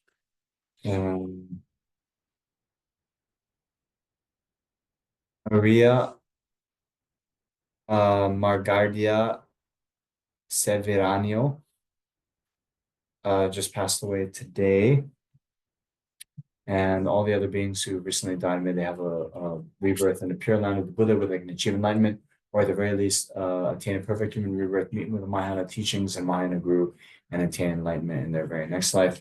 Then all the beings who are currently sick, may they quickly be freed from all their ailments, and more generally, whatever ailments exist in the world, may they never occur again. Then all the proximate causes for suffering in the world, suffering due to natural disasters, environmental degradation, war, yeah, economic problems, all this, the causes of suffering of body and mind, may they instantly be pacified. And may all beings enjoy only the most conducive conditions for Dharma practice and attain enlightenment as quickly as possible. Okay, so thank you very much. Thank you. Okay, we're on again tomorrow at 10 a.m. We're doing some meditation. So yeah, if you have time and interest. Bye. Be well. Thank you, Venerable.